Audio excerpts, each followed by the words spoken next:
you assess the students, it's not just about giving the marks to see how much they grow, but also what you do in the process. Okay, so what is it that you do?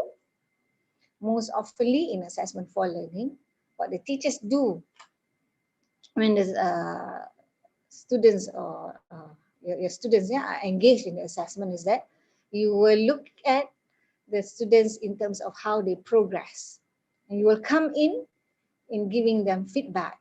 Yeah? In giving them feedback. So this is where I think this Thursday you're gonna get.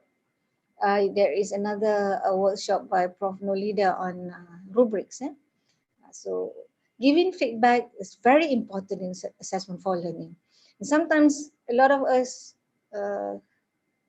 complain or sigh in trying to give feedback because we say we've got 120 students in the class, so how can I attend to each and every one of them in trying to give feedback? So one of the ways to give useful feedback to the students is by using rubrics. Because if you have large classes and then each individual students are doing, particularly, especially if they're doing individual work, how can you attend to, for example, essay writing or whatever projects that they do? How can you attend to everyone? It takes a lot of time. So one of the ways is through using rubrics. Okay, but this is outside the topic of this session. So what we want to get at is that the difference between assessment of learning and assessment for learning is that assessment for learning is teachers or lecturers have to come in to help them in the process of learning. Okay? But there is also this assessment as learning, which is I think a lot of us are doing through our reflective journals. Okay? So some of the assessment methods that you use, okay, for example, a project or a case study, it requires students to do a reflective journals. What is it for? Okay? The principle behind asking them to do reflective journal is assessment as learning, because you want them to reflect on themselves of the process of their own learning when they complete the task that you give. Okay? And I think a lot of literature, a lot of studies have shown that one of the most effective learning that can retain in a person is when you ask them to do reflection. Okay? And I think it is very reflective in how how Islam actually has taught us in terms of muhasabah, self-reflection, or muhasabah diri, in which you sit back and look at the processes or the things that you have done and have that realization on whether you're doing the right thing or whether you have progressed well, what is it I need to do next, what is it I should have done. Okay? That's very high level thinking, and then reason out why I didn't do things this way, why I should be doing things that way. Right? And the higher the students in the level, for example, like year 3 and year 4, I think we have to encourage assessment as learning. Okay? There are, of course, many ways to do assessment as learning, but reflective journal is one of the most common ones that I use at universities. Okay? So those are the three basic principles. Those are the principles, okay, of two just now. So whether it's formative and summative, or whether it's assessment of, for, or as learning.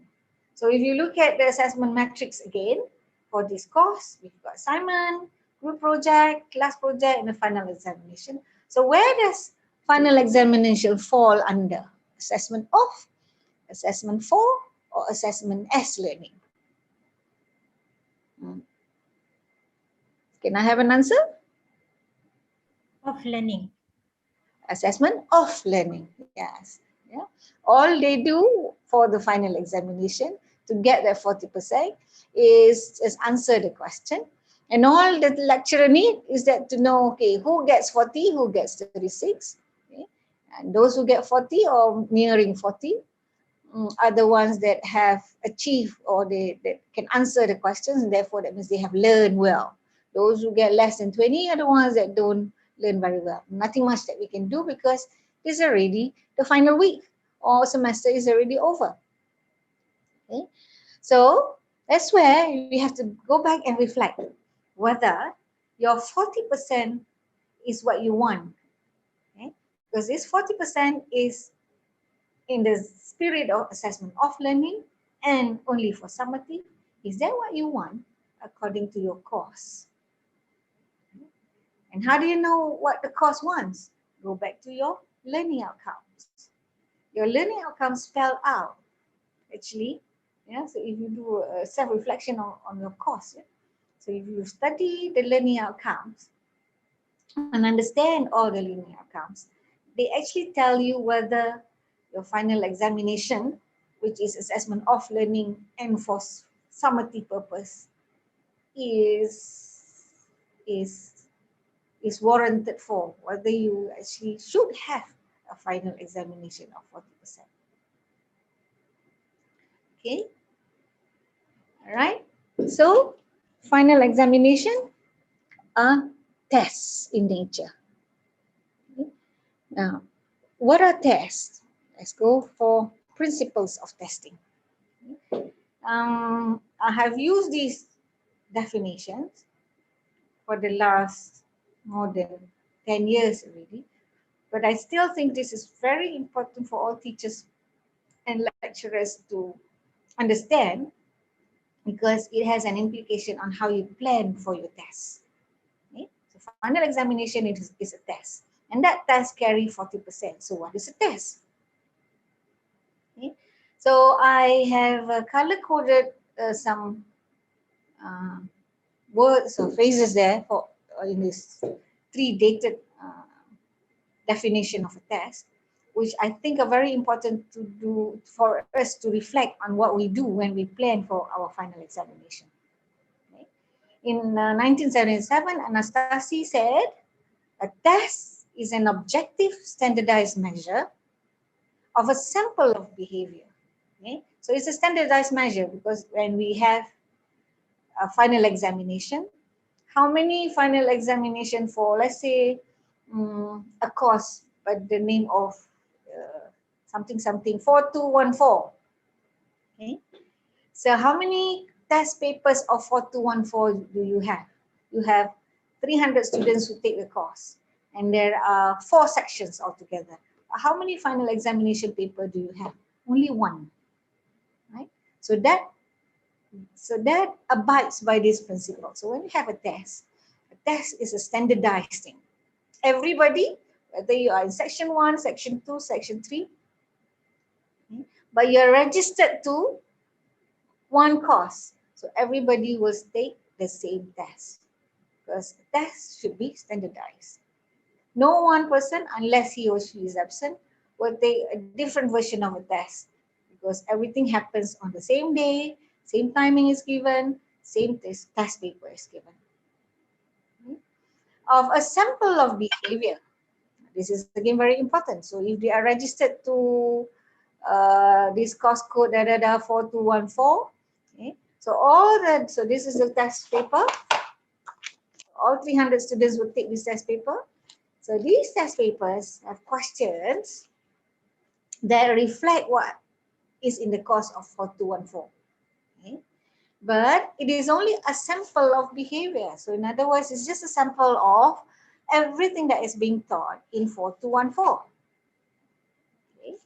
So of course, in 4214 for 14 weeks, let's say you have 35 topics that you cover, okay, in that 14 weeks. So after the 14 weeks, voila, come this examination question. So do all 35 topics have to appear in this test paper? Yes or no? Do all 35 topics have to appear in this test paper? In this exam question? In this? Yes or no? Can I have a hand? Yes or no? No. We have to have, yeah, sorry? No, Prof. No? No. Okay, why? Some will be covered in the assignment. Yes, because this test is just a sample of behavior. Okay. So in other words, in one exam paper, you should not cover all topics. The others can be covered in, remember just now we have the formative assessment, we've got the other assessment methods that can be covered, but this test paper is just some of the topics. Because it is sampling, so therefore, the way you sample what topics to cover must follow certain principles, which we are going to talk about in the third session. Okay, third session this morning. All right. So that's the thing that um, uh, every one of us should understand. Yeah? So assessment, whether all the assessment methods may cover all, may not necessarily cover all. At the same time, you try untuk buat dulu. I kena pergi office sekejap. Ya, sekejap That wasn't for me. Okay. But there is another question about, okay, so how much do you cover in a final examination? So if you have a 3 credit course, 3 credit hours course, and then the final examination is 2 hours or 2.5 hours. So how many topics should you cover? So we know now it's just a sampling. So there are 35 topics altogether.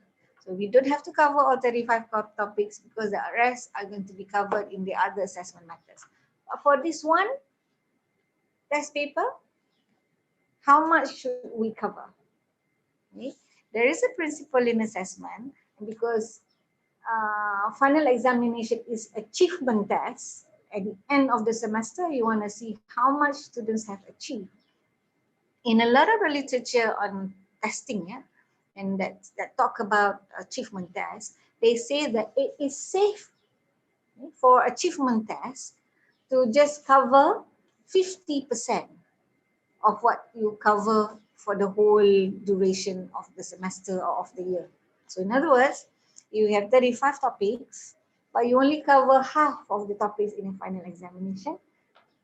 That will follow the principle of sampling of behaviors. In other words, enough. Okay? The rest can be covered in the other assessment methods. Assalamualaikum, Prof. Yes, Waalaikumsalam. Saya Nur Farahida dari KOE. Yeah. When you say 50% of the topics, can we consider, for example, we have 4 LOs. So maybe in the final exam too, we cover the 2 LOs sahaja, and then other assessments cover the other 2 LOs. Boleh juga kan? Okay, that's a brilliant question. Okay. Now, Biasanya the kena danger about just dividing your assessment methods, assessment coverage of final examination based on just LO is that some of these LOs cannot be translated in final exam. Okay. Okay. So you have to go back again to your LOs. Okay. So what exactly are the task words? What exactly do the LOs, the learning outcomes, say, spell out? All right. So if you, okay, I read that question. We'll go through that process later. Okay. In the third session, in which you would map your LO to the final examination. Okay. For now, yes, one of the indication is going back to your LO, and then from there you decide. Yeah.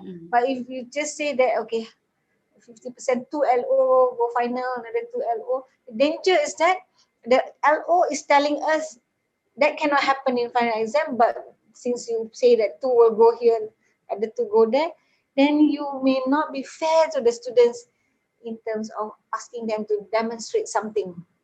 Okay. Demonstrate the skill. Assalamualaikum. Waalaikumsalam. I have a question. Yeah. Is it okay, let's say for KOE,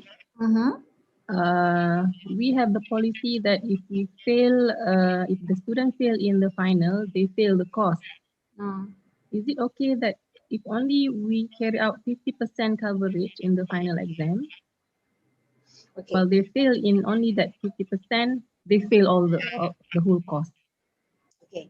Now that has got to do more than just the principles of assessment. That has got to do with your accreditation body.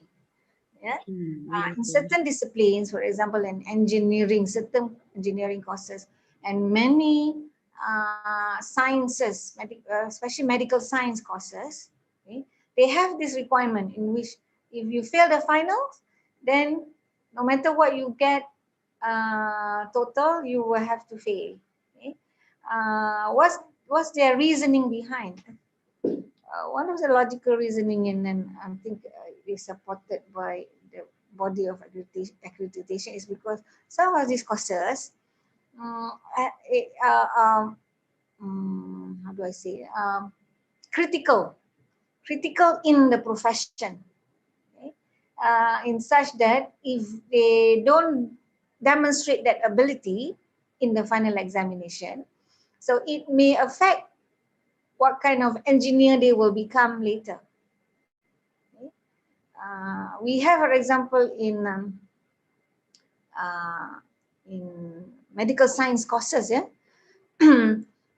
For multiple choice questions, for example, if you get it right, you get 1 mark. If you get it wrong, you get 0. But if you get it wrong, you get -1. If you don't answer, you get 0. Okay, you get 1 correct, 0 no answer, -1 for wrong answer. Okay, so there is a reason to that, is because of the critical, the importance of being precise, whether you know or you don't know, or you not commit yourself to an answer. Because in the profession, when they are doctors later, giving the wrong diagnosis or prognosis is more severe than not committing any diagnosis or prognosis. Okay? So that's part of the training. So going back to the answer just now, so it has a principle beyond the principle of assessment. Why they do that? Okay, Dr. Zainuddin, they're asking about engineering in final examination. If they fail final examination, even though the marks, total marks, is not a fail, then they fail the course. Yeah. So it is not just the principle of assessment, but it's also the principle of the profession that they get into. Because engineers have to make accurate decisions. Otherwise, our building will fall, or the bridge will not last for 50 years or something like that. Okay. All right. Okay. So let's finish up this session. Okay. Now, the other meaning of a test that I think we all have to understand why we should not do this or we should not do that is when Crocker and Algina said in 1986, now a test is a standard behavior, standard again, from a sample of behavior or taken from a specific domain. Now, this is very important. If they are registered to 4214, okay, next semester they will take 4217, for example. Okay? And 4214 is a prerequisite to 4217. So the test paper of 4214 should not cover what is in the course above it. Okay?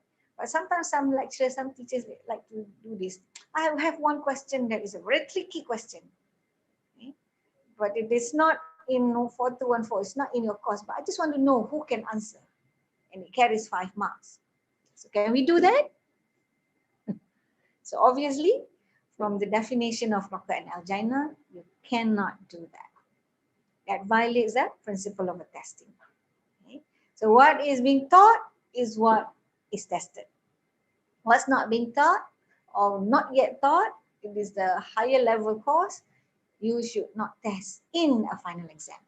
You can do that in class, you can do that in assignment, or you can do that as a task or homework, but never in final examination.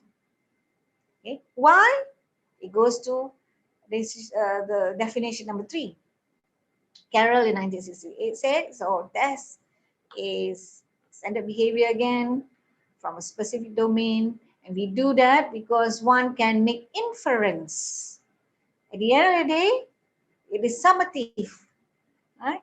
And what is it that the students get? They get marks And what do marks mean? Grades. And that's the inference that we make.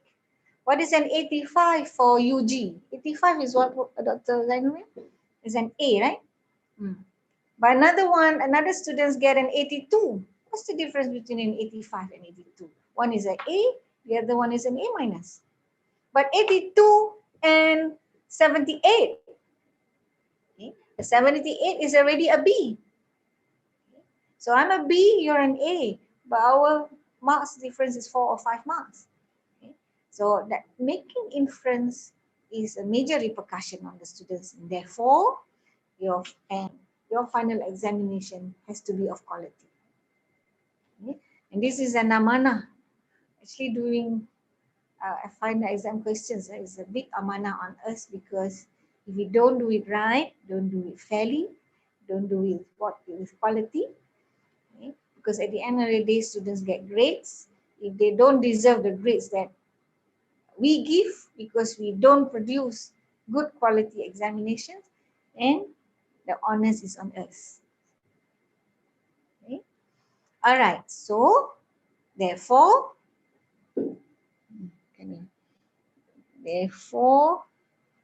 okay, just to reiterate, to summarize. So when we have final examination questions, or when we have final examinations, we construct the questions. Those questions are constructed or are designed in such that they will clearly distinguish the ones who are knowledgeable, okay, from the ones who are not knowledgeable. Okay? And for that very reason, the questions that we produce or construct for final examination should be done meticulously. So that's why we don't just construct questions. We have our fellow colleagues to vet our questions. Yeah? Because so that it will not allow for other things to contribute to getting the answer correct. What are the other things? Other things not related to the course, like guessing, clues, or what else? Guessing clues or very obvious answer. Okay? Because all these things will contribute to the score. Okay? The higher the stake of your examination, the closer it is to 40%. So the more reason why we have to make sure that our exam questions are of quality. Okay? And what does it mean by quality? So make sure that you have your questions that are fairly distributed in such that you will have easy questions, some moderate question, and challenging questions that will demand the students to, intellectually answer the questions based on the skills and knowledge that they have. Okay, so if you take your final examination questions, you just take your final examination without the CAM. Remember just now we have clearly differentiated final exam from the other assessment methods. So we just take our final exam, convert it to 100%, and then you see these results. Okay, convert 40 to 100, you get this result. Or convert 40% and into 100 and you get these results. Which is more favorable? This or this? The first or the second? So for the first one, in final examination, what this means is that for the final examination that carries 40%, all of them, you have, let's say you have 120 students, all your 120 students are either an A student or an A minus students based on the final examination questions, or based on how they performed in the final examination questions. On the other hand, if you have this, now this is just final exam. No? So what this means is that of your 120 students, right, after they have done your final examinations, all of them are C and below. in terms of their performance. Okay.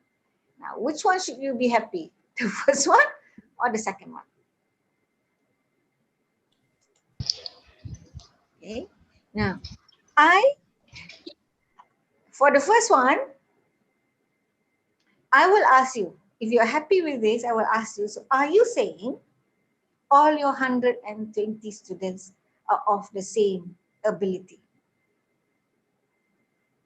Okay. That is, they are all good. What is A minus in terms of the descriptor? Very good. Excellent is A minus is very good. So in other words, none of your 120 students are lesser than very good. Can you answer to your head of department? On the other hand, the other one, based on final examinations, yeah. Remember just now we have the basic principles of examinations. There is a sample of behavior, and then we have to challenge students. We have to have questions that are easy, and we have to have questions that are challenging, because the idea of examination is assessment of learning. So we want to know who have learned a little bit, who have learned moderately, who have learned a lot. So based on those principles, you're saying all of them have learned a lot because all of them have gotten an A minus or above. On the other hand, all of them have not learned much because all of them, when I challenge them with a question, are just C and below. Okay? So I would be not so happy with both, because if you follow that principle just now of testing, okay, so the first one means your exam, that possibly 2 reasons or 3 reasons why you see this pattern in the final exam. Either all of them are really super good, 120 of them, none of them cannot answer, all of them can answer all the questions well. Okay. If you can give me an emphatic yes, then I rest my case. But I don't think in most cases you have 120 students and all of them are the same. Okay. So another possibility is because your distribution of questions may not challenge the good ones from the weak ones. Okay. And if you look at this one, it's the same thing too. So either your questions are so challenging in such that even the good ones cannot demonstrate. LO is what? Demonstrating ability. Cannot show what is it that they can do, because your questions are all very, very demanding, in such that even you cannot differentiate. There's none who can get a B minus or a B plus. So can we say that you don't have any in your 120 class of 120? Okay. So normally we want to see something like this, that you have I don't know how many questions you have. Let's say you have 20 questions or 25 questions in the final exam. Okay. There are some easy ones, there are some moderate questions, there are challenging questions. So therefore, when the students take them, there's some who do not perform. There are some who perform moderately, and there are a few who can do very well in answering your questions in the final exam. Okay, so all this should happen if you follow the principles of final examination for assessment of learning. Okay. This one also something that I will okay. So all right, let's go across the across the screen, and then let me give you a few minutes, and then you tell me whether all these questions have been answered, or all these questions you can confidently answer, and you have the reason why the answer is such.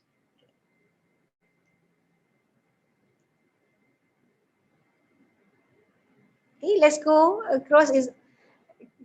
So can we all confidently answer these 5 questions and know the reason why the answer is such? Or do we still have questions about the answer to any of these 5 questions? If you have, I open to question and answer now.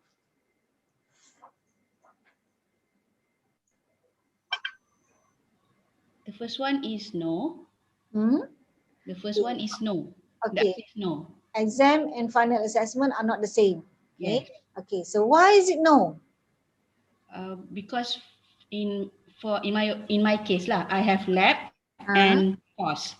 So for the lab, I call it final lab assessment, and Yeah. it's basically there is no final exam. And for the courses, I have final exam. Basically, it's centralized lah. Final examination is the centralized one. Okay, so they are not the same because final exam is centralized. But if you go for final assessment, it is not centralized. So 120 students, you conduct yourself. You don't have to have the kuliah to conduct the final assessment for you. Okay, Yes. all right. So that's one. Okay, so what's the other reason why they are not the same? Once we understand those basic principles just now, that final exam is not the same as final assessment. Can I try, Prof? I know Yes, please. perhaps for final examinations, it covers the overall of the course learning outcome in comparison to final assessment. For example, we are facing MCO right now. I mean, certain condition must be taken into consideration that not all domains, not all items in CLO is supposed to be measured for their final assessment. So usually during the MCO right now, we are play safe of not using the term of final examination. Instead, we are using the final assessment because maybe the coverage of exam questions might depends on certain condition. Okay, all right. Okay, so okay, and the principles are there. So in other words, in final examination, they are aligned to certain LOs. Okay, so if you change that final examination because we cannot have a face-to-face anymore, and then with hacking and everything, you don't want to have final examinations online, so you change it to the final assessment. So therefore, that means the final assessment also has to align to the LOs, okay, that the final examination align to. So in other words, they just replace, right? So this replace the final examination, but they are not conducted, you're right to say they're not conducted at the end. Okay, but what about the spirit of assessment of an assessment for learning? So final assessment is assessment of learning or assessment for learning? Perhaps for learning, final assessments meant the assessments for learning. Final assessment is assessment for learning. Okay. Yeah, perhaps. So what do you think? Final assessment is for the off learning. If you convert, okay, thank you, Doctor. Who's the last person just now? If you convert, Zamir from CFS.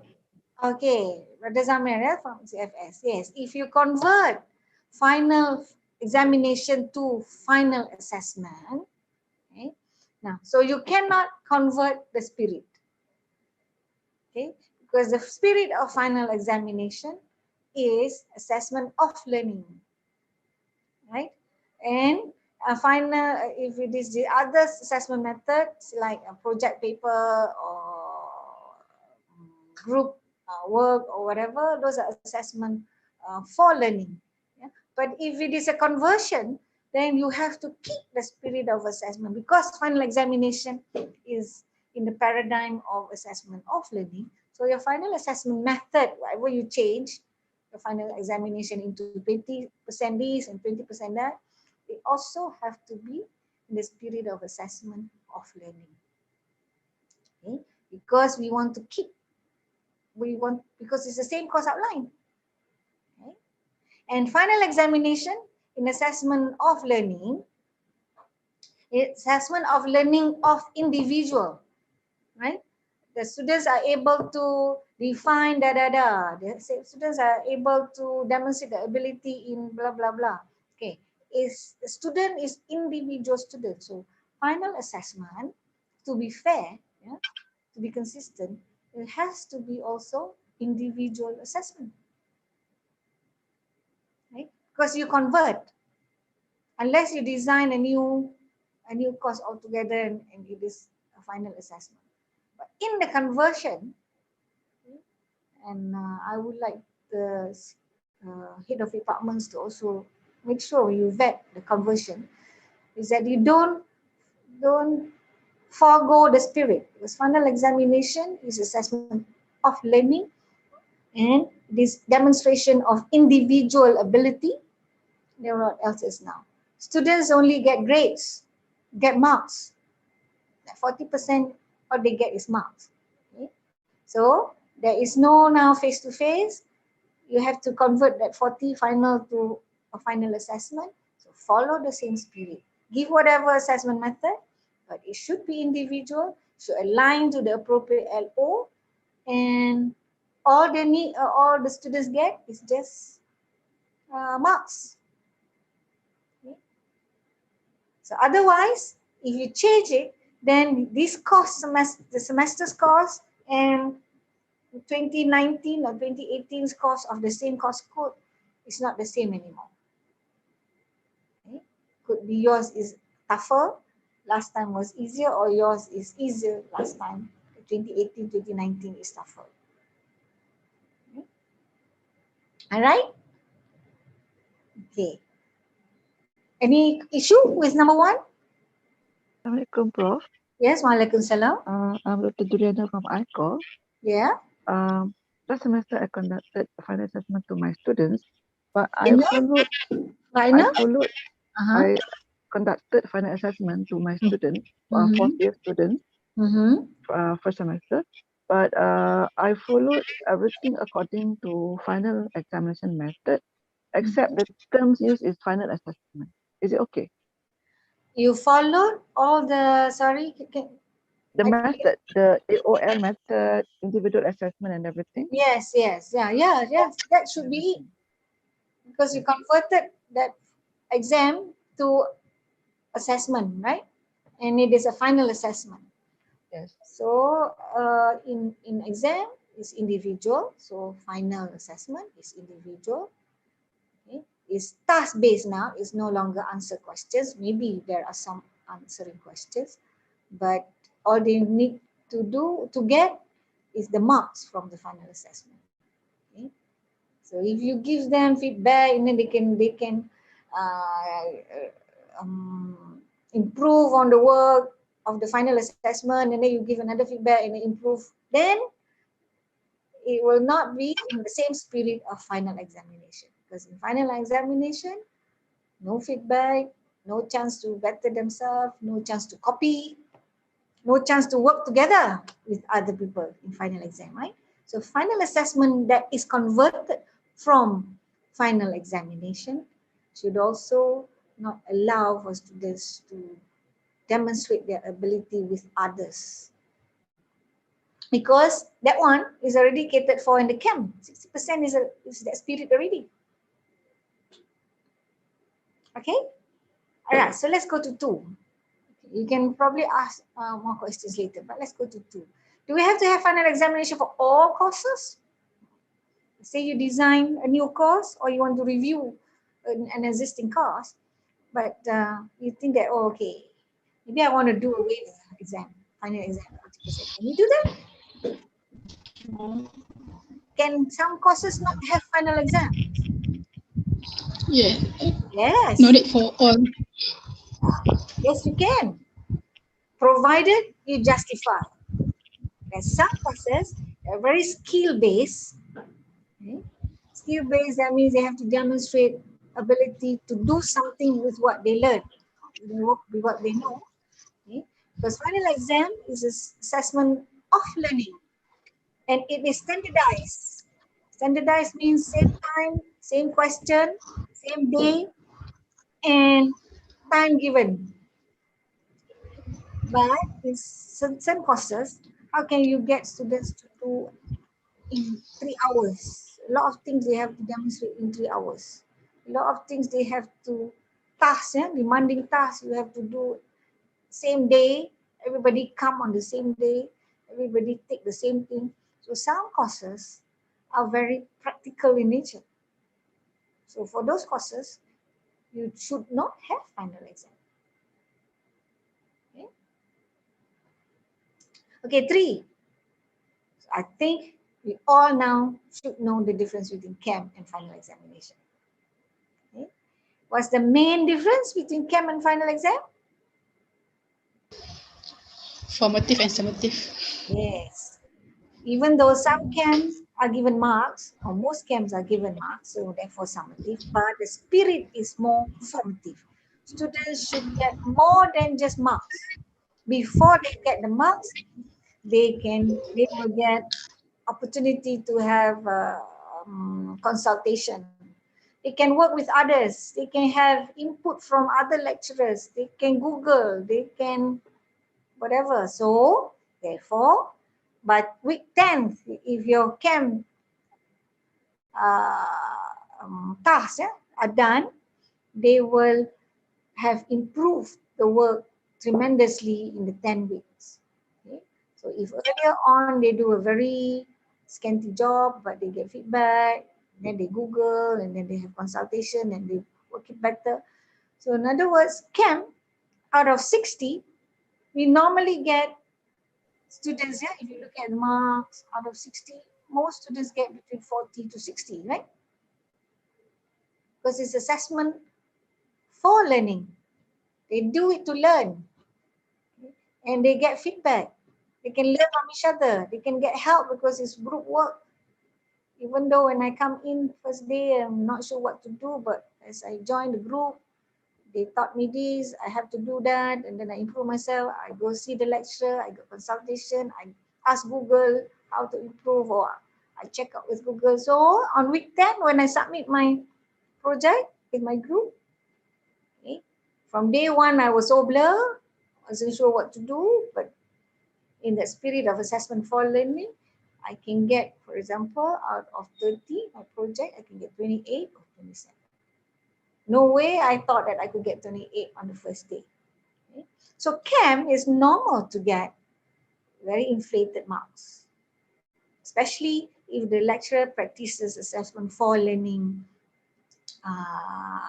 in a very effective way, okay? Because you are able to give feedback and give the task in such that they are allowed to learn from doing. Okay? A final examination, no way. Okay? Teamwork is big no-no. You can never share your work with share your answers with the best friend next to you. Okay? You can never ask the lecturer about the question or how to deal with the question in the exam hall. Everything is on its own. You do it, you only get marks from it. Okay? So therefore, the final examination, it should be common to see marks that are of different range. If it is 40 marks, some get less than 10, some get 10 over 20, 10 to 20, some get 20 to 30, and some get nearing 40. You should get a range. Okay? If you don't get a range, that means there is something about the quality of your final examination questions. Okay, okay, 4. I think we all also know this. Final examination, no need to cover all topics, because some of the topics will be covered in the other assessment methods. 5, on the student's part, which one will be more challenging? Is it the finals or the CAM? So what's the answer? Which is more challenging, finals or CAM? Prof. Yeah. Yes. Regarding item number 3, about the difference between CAMs and final examinations, Yeah. I'm quite worried about the imbalance in terms of weightage between CAM and final exam. Why? Because CAM, sometimes some courses for CAM, it carries, let's say I give you an example, 70%, okay, of the total mark. And CAM is final 40%? exam is 70, let's say 70%. And the final exam is only 30%. So some students, they will know their CAM marks. Let's say their CAM marks now is 60 over 70, which is they already passed the course.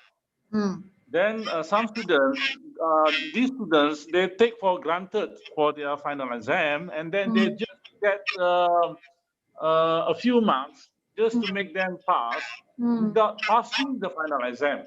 Actually, they don't pass the final exam. They fail the final exam, but in terms of total marks, they pass the course. So can we make, my question is, can we make some rule that final exam is compulsory to pass for them to pass the whole courses, the courses? Can we make that ruling Okay, that's what that just the now final I said. exam is a compulsory to pass? Okay, all right. I think there are two parts in your question. One is the distribution of CAM and final. Okay, so that's why I said just now.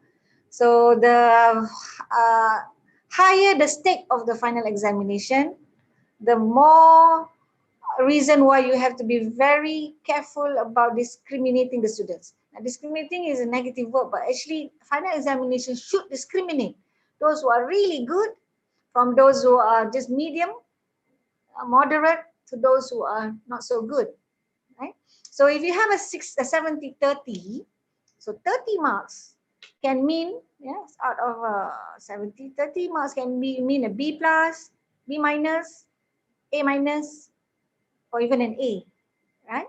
So your 30% must be really challenging the students in terms of the questions that you ask.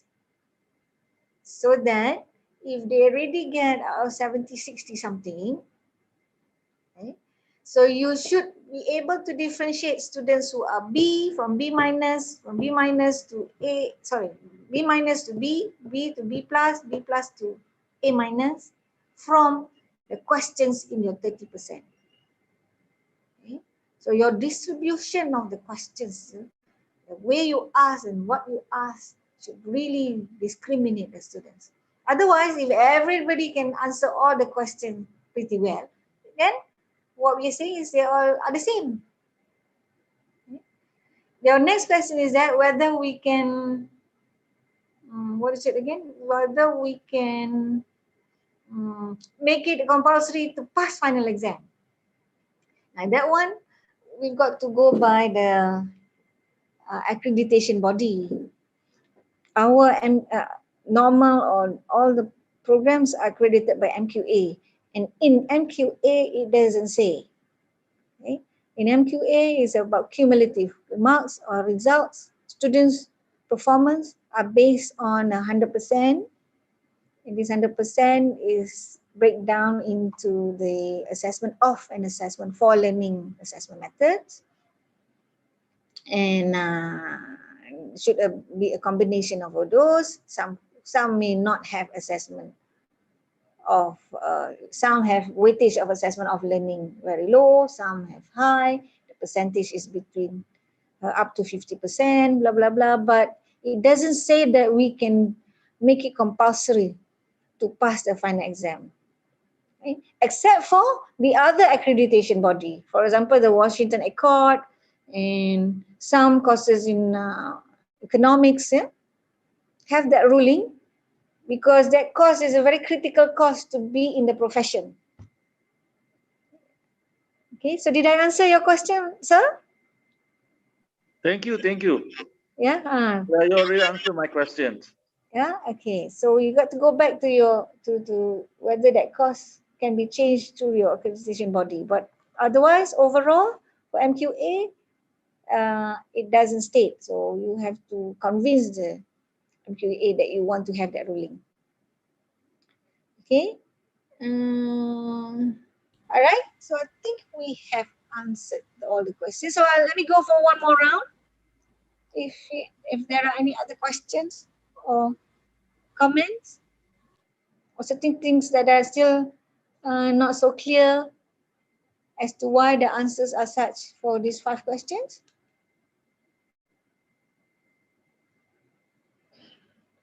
Tak ada? Okay. Let's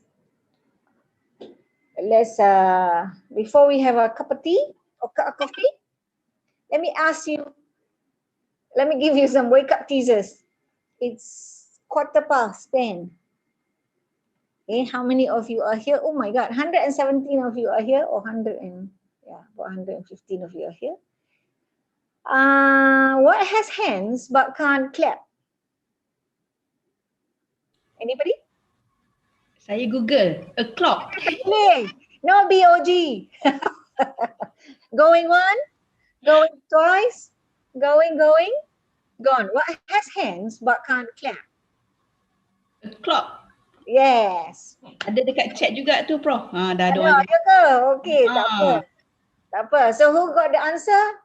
I can give you a cup of coffee and a carrot cake. Okay, you're gonna get home. What's the end? What is at the end of the rainbow or a rainbow? What's the end of a rainbow? W. Going twice? W. Sorry? Prof, someone answered W.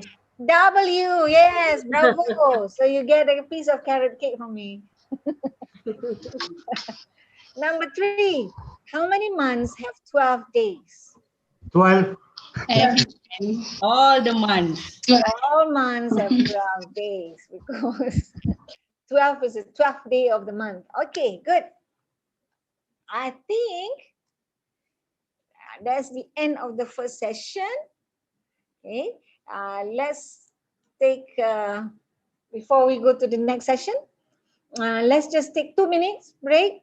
The next session is new share, whether talk to.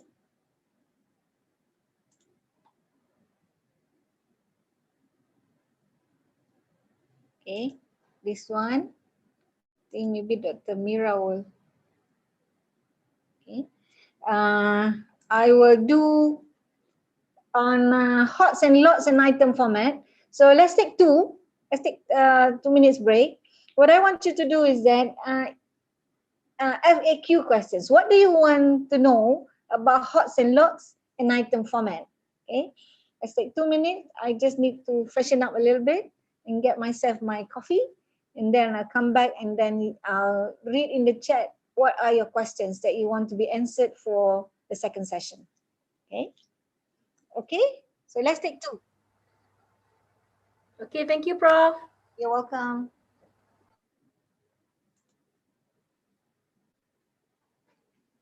Oh, all the while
Okay, Assalamualaikum. I'm back.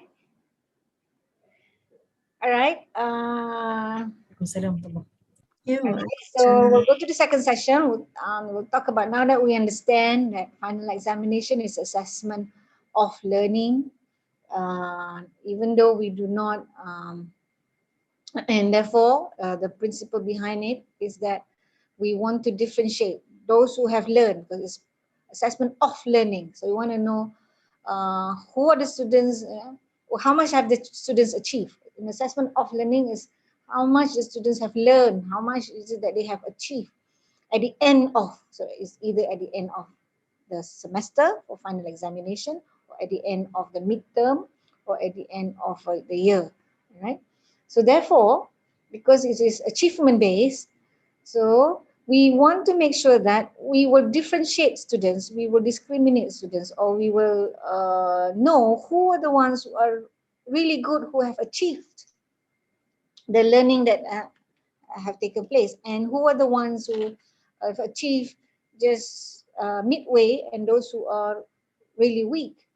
So because of that, the questions that you have in your final examination that carry that 30 or 40% will have to be planned well, okay, in such that it will differentiate the really good ones from the good but not so good one, and from the not so good but not weak one, and those who are weak. Okay? And therefore, we have to understand what make questions difficult, because the difficult questions is to challenge the one who are good or very good, and what makes question midway, okay, that will challenge students who are weak and the ones who are in the middle. And why is it that we have to have easy questions as well? Because it will cater for, if we want to see who are the ones among the weak who cannot answer even easy questions, right? So because of that, we'll go into the principles of identifying or understanding or conceptualizing hots and lots. What are hots and lots? High order thinking skills questions and low order thinking questions. Okay, and in task construction, a lot of research have told us that have indicated to us that what makes questions easy is not just about whether it's high order thinking, that means very cognitively demanding, or very not demanding in terms of thinking, yeah. But item format also play a role in making the item difficult or easy. Okay? And for the purpose of this brief session, I assume that all of you have gone through the BTMC to know the different item format. But we'll just talk about the objective versus the subjective item format. Okay? So there are some item format that you can go for if you want to challenge and make the items difficult. And there are some item format that are meant for the easier thinking and the easier, less demanding tasks. Okay, so those are the two that I'm going to go through with you. Right? In trying to plan for our examination, the final examination. And final examination, as we have established in the first session, they are tests. Okay? So tests are sample of behavior or from a specific domain, and from this test, we want to know who are A. Even though they carry 40%, you convert that 40 to 100, there should be some students who are A in the final exam. There should be some who are B, because the function of exam is that, to differentiate, right? And then there should be some questions, there should be some students who are in the middle, okay? And there should be some students whom, when they complete the task in the exam, you can identify them as weak. Okay? So that is the principle of your final exam. Okay? So your questions, 30 questions or the 25 questions in your final examination paper, okay, their function is, or their functions are, to clearly distinguish the students or discriminate or differentiate the students between those who are knowledgeable, who are medium in their knowledge and skill, and those who are not knowledgeable, or those who are not weak. Sorry, those who are weak. Okay, that's function number one. So your 25 items have to function that way. Okay, now function number two, your 20 questions or 25 questions in your final examination should not allow for the unknowledgeable students. In other words, the one in the weak group, the one at the bottom, should not allow for these students to use other strategies like guessing strategy, any kind of test wiseness, for example, trying to, they can get the answer to beating around the bush, or the answer is glaringly there, clue and all those things. They should not, your 25 questions should not allow this to happen, because if you allow this to happen, the students, these weak students, will get marks. And these marks are reflected in the grade. And the grades do not represent the true ability of the students. And therefore, criteria number one is now, distinguishing the different types of learners, will not be accomplished. Okay. So therefore, your distribution of your items, of the 25 items or 30 items, must be fairly distributed. Okay. In that, you have to have demanding question, moderately demanding question, and less demanding questions to cater for the types of students that you want to identify, okay, at the end of the semester. Okay. So that is a challenge on us as lecturers. How to do this? How to come up with these 25 questions or 30 questions? Okay. Well, if we understand the principles behind, if we follow the principles, inshallah, your exam papers are going to function as they are supposed to function in the basic principles. Okay. So if I look at this, I cannot see this. Okay. So we want to get something like this. We have a 30 question final exam questions, 120 students attended to it. Then when I tabulate the final exam results, only the final exam result, minus the chem. Okay. So when I tabulate the score of the 40% look like this. I convert it into 100. It should look like this. Why? Because out of the 120 students I have in my class, I know that I have some students who are in this group. I can identify my 30 question final exam has been able to identify the ones who are weak. In other words, below 50. Okay. So in other words, in my final exam question, has identified people who can actually fail in the exam. And these are weak students. Okay. And based on that 30 questions in the final exam, I also have been able to identify students who are in the middle group, that is between the C to the B group. Okay, so of the 120 students, there are students who are B and C. Okay. And there are students who are really good based on the distribution of questions that I have. Some are easy, some are moderate, and there are some challenging questions. Despite the challenging questions, there are students who are able to complete them fairly well, and therefore these are the ones who are 85 and above. That means there are A students. But what's the proportion of them? Are they the majority? No, they're not the majority. Okay, so I will be happy with my exam paper, and I will be happy with myself, because then I know that my following the principle of assessment of learning and achievement test means I have been able to differentiate my instrument, my final examination question, has been able to distinguish the ones who are really good from the ones who are moderate, from the ones who are weak in the course. Okay, but when we combine this marks with the 60%, then you know, the graph may not look like this, because of the 60%, many of them got 50 something or 40 something. So when you combine these, many of them eventually get a B. Okay, but it's okay, that's the final marks. But for final exam, this is what we want to see. Okay?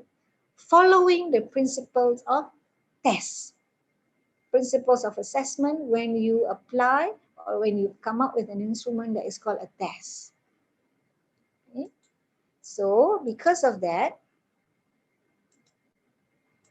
so then you will, when you combine the marks with the CAM, then you will have something like this. Okay? They have a distribution of students after the CAM and the finals are combined. Okay?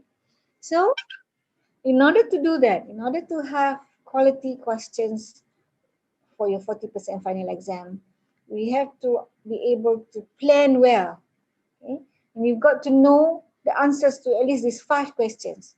Okay, so what make up easy items? Because just now I said that you have to have easy, you have to have moderate, and you have to have challenging, difficult items. So what make up easy items? What is it that make items difficult? And then how many items should I have in an exam paper? So if I have to have easy, I have to have moderate, and then I have to have also some challenging items. In total, how many questions should I have? You should also plan for that. Okay? You should know the answer, and then you have to know the reason why you have that answer. Okay? What about item format? Multiple choice, true, false, fill in the blank, short essay, long essay, short answer. Which one should I use?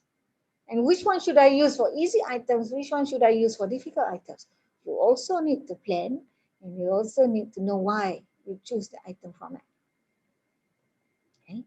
And is it true, since we talk about item formats, objective questions tend to make items easy? In other words, MCQ are easy items. So, okay, let's say I plan for 30% of the question. Out of 30 questions, 10 are multiple choice, because multiple choice questions are easy. Is that how I work? Is that true? Okay. And then long essay and short essay, difficult items. Okay, so another 2 questions, 10%, 10 marks or 20 marks go there, because essay questions are easy. Sorry, are difficult questions. Is that true? Okay, now there are different ways in identifying whether items are planned to be difficult or they become easy items. One is a priori, and the other one is empirical. Okay. For this session, I'm just going to talk about, I'm just going to go through with you the a priori planning, yeah, before the test. Okay. What are some theoretical considerations that can make your items easy or difficult? Okay. In such that we will know how many of your items are easy when you have the 30 questions, how many of them are difficult, and whether you actually have moderate questions. Okay? Using the a priori method, which is theoretical. And what are the theories that we are going to use? Okay, so one is the taxonomy of learning. Okay, because we also have sciences here, so I will just deal with 2, which is the Bloom's taxonomy and the Melea taxonomy. Okay, so one of the, in principle, theoretically, one of the facets or one of the reasons or one of the contributing factor to whether your questions are easy or difficult is that thought processing that takes place, that thinking that takes place when they have to answer your question or when they have to complete your task in the final exam. Okay? So that thought processing have different ways of looking at it. So one is looking at the Bloom's taxonomy from the perspective of the Bloom's taxonomy, and the other one is through the Melea taxonomy. Okay, and the Bloom's taxonomy is something that we are all very familiar with. We can close our eyes and talk about the Bloom's taxonomy. Okay, so we know that. Okay, anything in the exam hall that they just need to remember, they just have to recall. Those are easy questions. Okay, and sometimes they have to recall and write in their own words. That is also easy question because they are just comprehension. So anything that they have to recall and word it in their own words, or recall and get the facts out, recall and explain or give something that they can recall, those are just easy questions or low order thinking. Right? But as soon as you give them a problem or you give them a situation that is not in the textbook, that's the qualifier. Sometimes we think that we give them a problem, but actually it's the same problem in the textbook or the same problem in the slides that you've given them. So once it is the same issue or the same problem that has appeared in your textbook or in your slides or in your lecture, then it goes down to comprehension. It is not application. How do you make an exam question an application? Once you give a new problem, a new situation, or a novel problem for them to solve. Okay? So application and above are the high order thinking. Okay? So to me, one of the most important thing when I do vecting, when is to get the answer key, and then from the answer key you can tell whether it stops at comprehension or it goes beyond. Okay? It stops at comprehension once all the things that is in the answer key is something that is rephrased from the text, or can be rephrased from your PowerPoint, or can be remembered and rephrased from your video presentation or your presentation in class. Okay? Because within comprehension, there is this low level of comprehension, middle level, and high level. All right, but the qualifier is that the content must be something that you have exposed the students to. Okay? Let me take an example of the 3 questions that I asked you just now. Okay, how many months have 12 days? What's the end of a rainbow? Are they difficult questions? Or are they easy? They can become difficult questions because we have not been taught to think that way, right? So in other words, another thing that contributes to the difficulty in terms of thinking is how much content you give to the students. So that is why 14 weeks in terms of content. It's not just the thinking, but what they do, how they think about what you give, about the content. Okay? So you've got to be very careful also as to the coverage of the content that you give in the course. The lesser you give the content, but the more you demand them to use the content in the exam paper, the more difficult the question can be. So it can be just a comprehension question, but they have to use knowledge that you have not exposed to. Okay? Then that comprehension can be a very difficult comprehension, and many students may not be able to answer. Okay, so for achievement tests, particularly final exam, it's very important that you cover enough of the content before you test them. Whether you cover from them watching the video or reading or your lecture, it doesn't matter, but the content coverage must happen first. Okay? Otherwise, we're not being fair in assessing the students. Okay, so hot questions start from application and above. Okay? What is application? Anything that they use in order to solve a novel or a new problem or a new situation that has not happened in any of the textbook, your lecture, or anything that they can remember. If it is something that has happened, they can remember, it will fall below application. Okay? Could be just a comprehension, but a high comprehension. So that's the danger. So if you really want hot, then make sure you give new problems in your exam paper. Okay, so this is again what I want to emphasize here in the Bloom's taxonomy is that a Bloom's taxonomy theoretically is hierarchical. Okay? So knowledge is the lowest, followed by comprehension, followed by application, followed by analysis. Okay? So what it means by hierarchical, which is very important to remind ourselves, is that if a student can do an analysis question, theoretically, what it means is that they have the knowledge. I say that analysis is on topic D. Okay?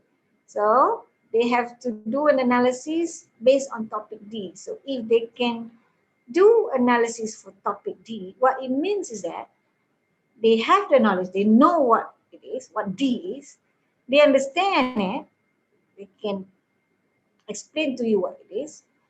Okay? They can apply in solving a problem or solving an issue, and therefore they're able to do an analysis of it. Say, for example, you want to ask them to give a solution to something using D, and then give reason why D is more appropriate than E. Okay? So that's analysis. So what it means is that if you target at A, yeah. So what it means is that the students are able to do the thinking on the lower order or the lower levels.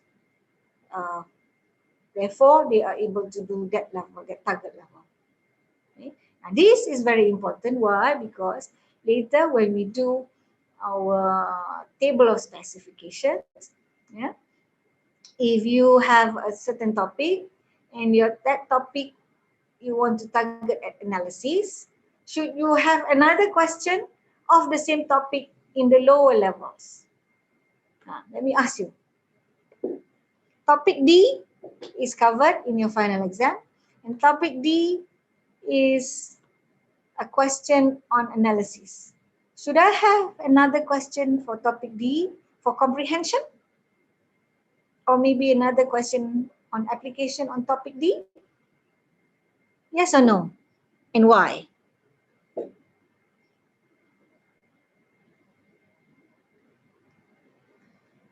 Should I call some names?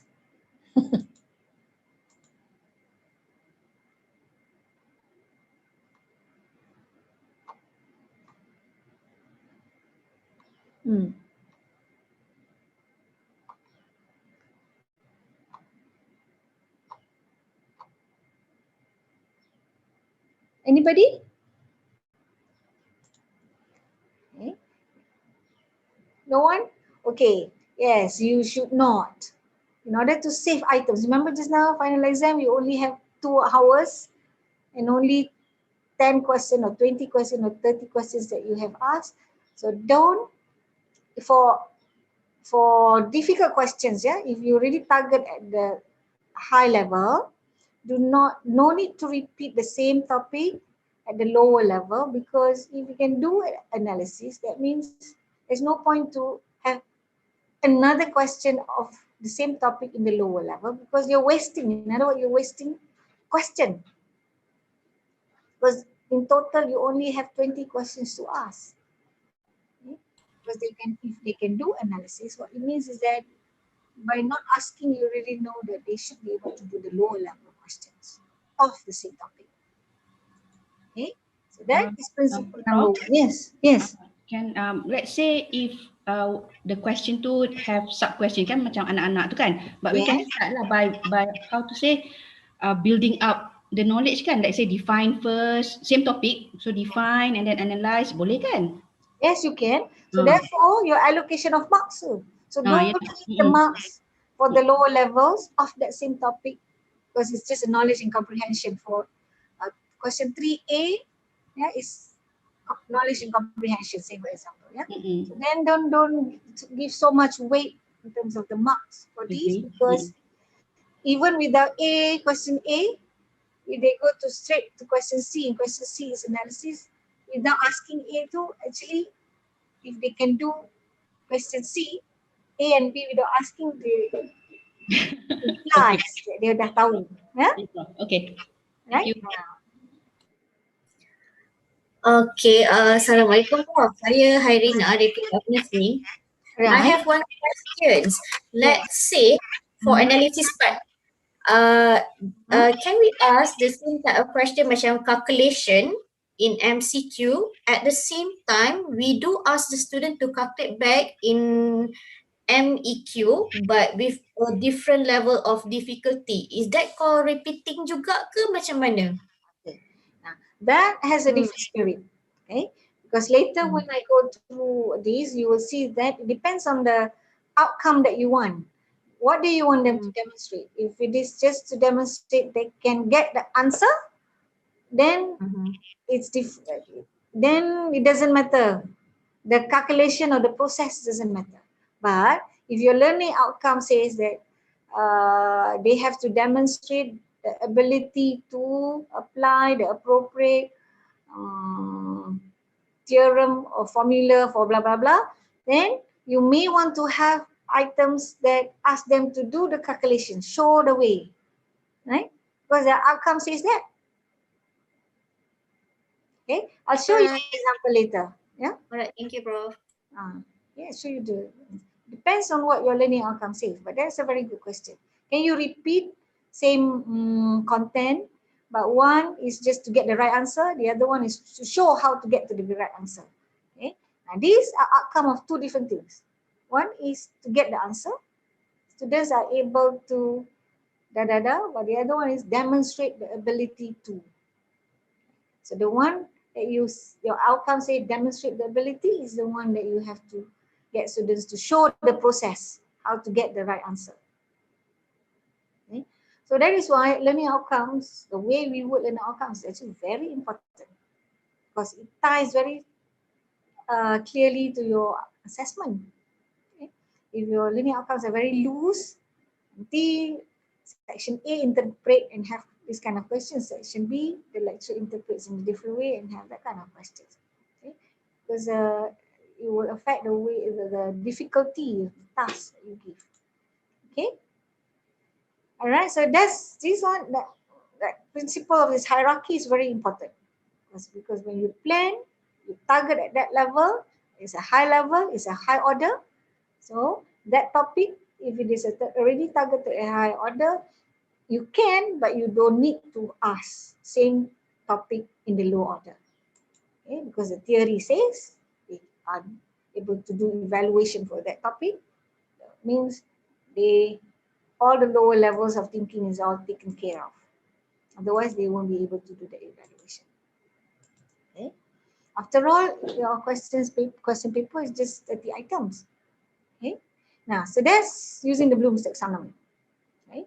But in certain disciplines, the Bloom's taxonomy doesn't really work. So that's why Dr. Zainuddin, Prof. Sahari, myself, and all the people in assessment actually would say that if Atok Bloom is here, he will come into the door and say, why do you just refer to me?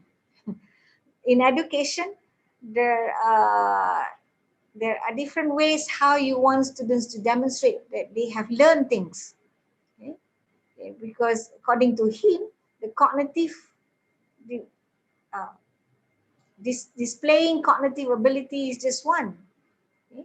But there are other taxonomy that will allow us to get students to display what they know or what they don't know in a different way. So one is the Melea taxonomy, right? It's used a lot in sciences. Medic, as in uses this. Okay? Medic and other sciences. Okay? So according to this Melea taxonomy, so sometimes some of your exam questions cannot follow the Bloom. It follow this one better. Okay? So what does this one say?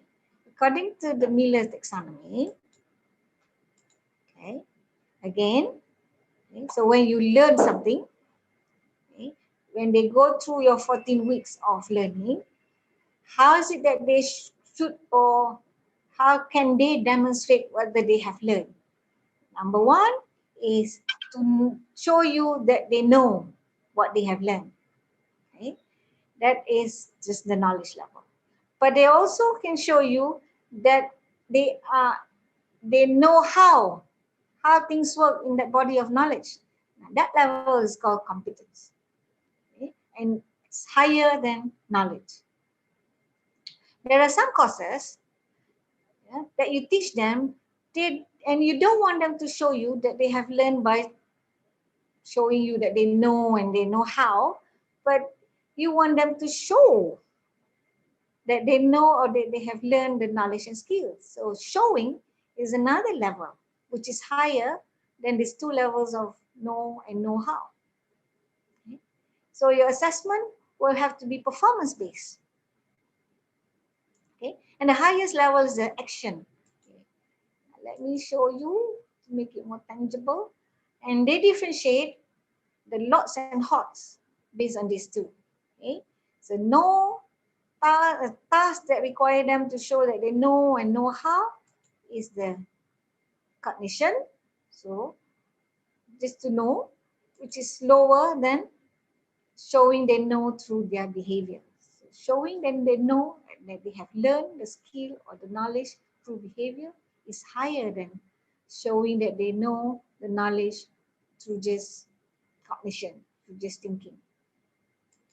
Assessment methods. Okay. So this is where I think the courses in medic. Okay.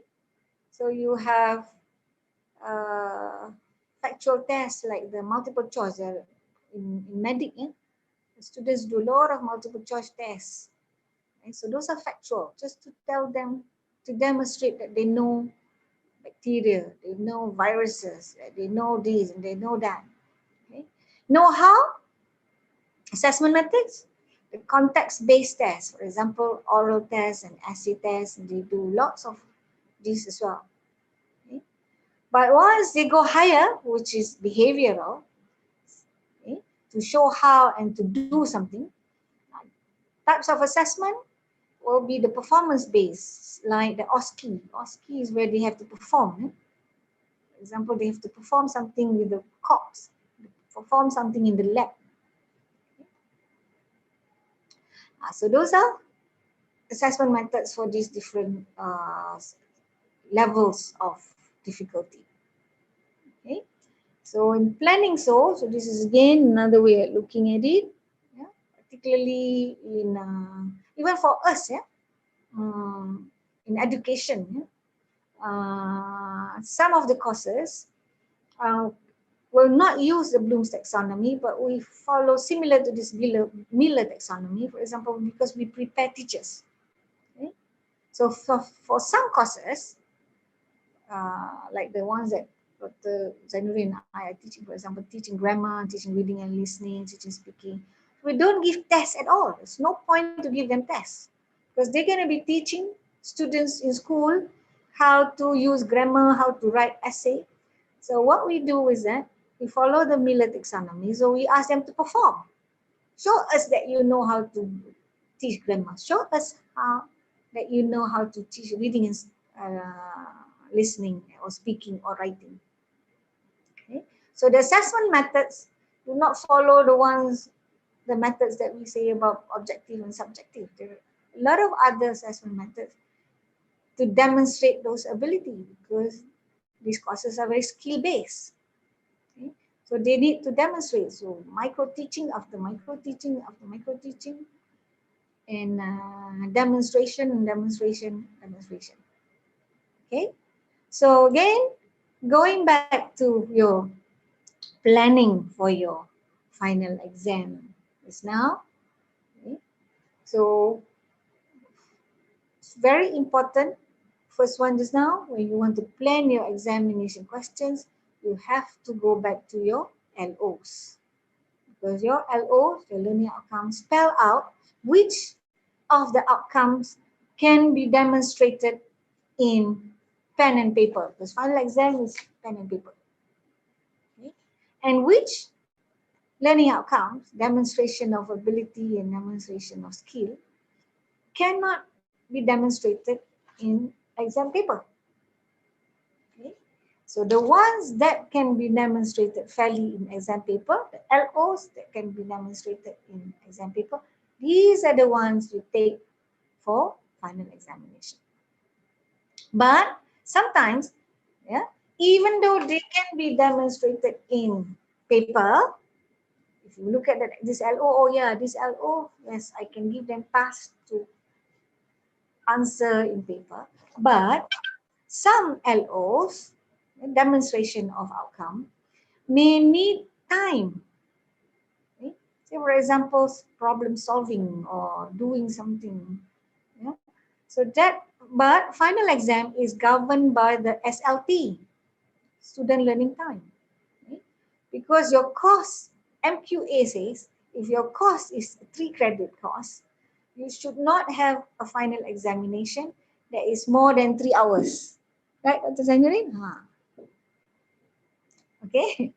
So, if you go back and look at your LO, some LO spells out that they have to demonstrate their ability in a period of time.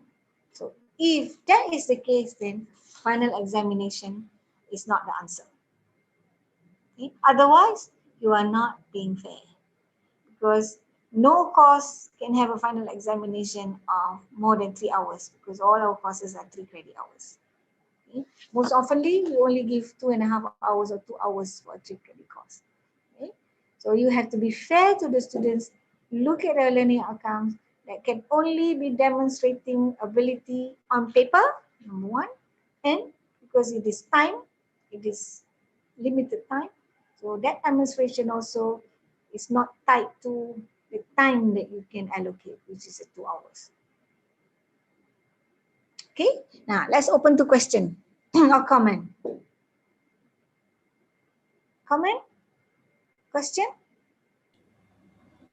Ada dekat chat, Prof. Oh, ada kat chat. Oh, okay, okay, okay. Where is my chat? Okay. Chat, okay.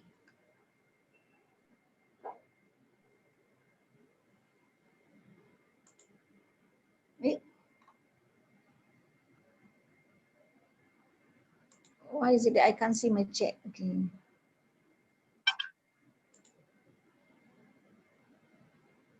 Lynn, where's my chat? Salam, Prof. Yes. I nak tanya, you said just now that final exam should not more than 3 hours, kan? What That's the MPA requirement, yeah. What let's say the final exam, when you convert to final assessment, can it be more than 3 hours or kena 3 hours juga? Can I have that question again? I missed. Let's say like the final exam converted to the final assessment, you said that the spirit tu must be the same as final exam kan, by means that tak boleh tiru, meaning that cannot discuss. But then again, can the timing tu more than 3 hours or kena 3 hours for final assessment?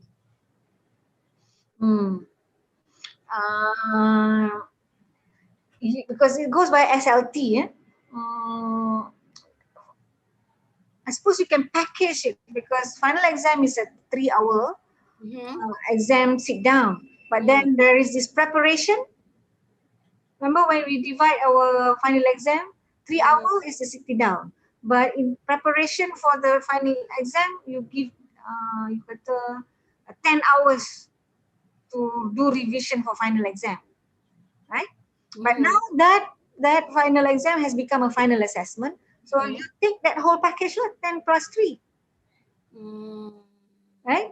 Because they're not sitting anymore, but and they're not sitting 3 hours, and they're not spending 10 hours to read up or prepare for the exam. So, but now it's a final assessment. So let's say you have 13 hours of an assessment that can be given for or to replace the final exam. Oh, okay, faham. Okay, Yeah, thank you, got Prof. it? Yeah. Got it.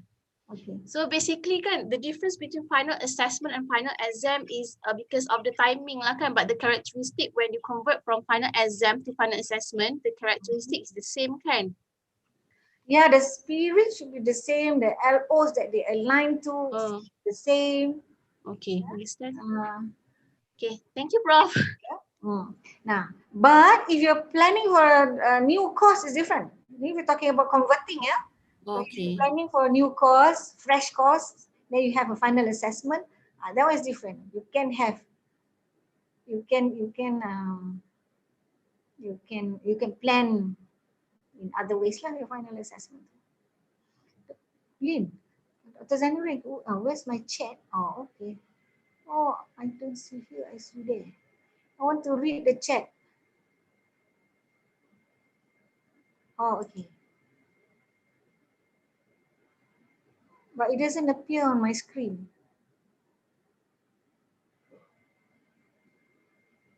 Maybe we can help to go through the question, Prof.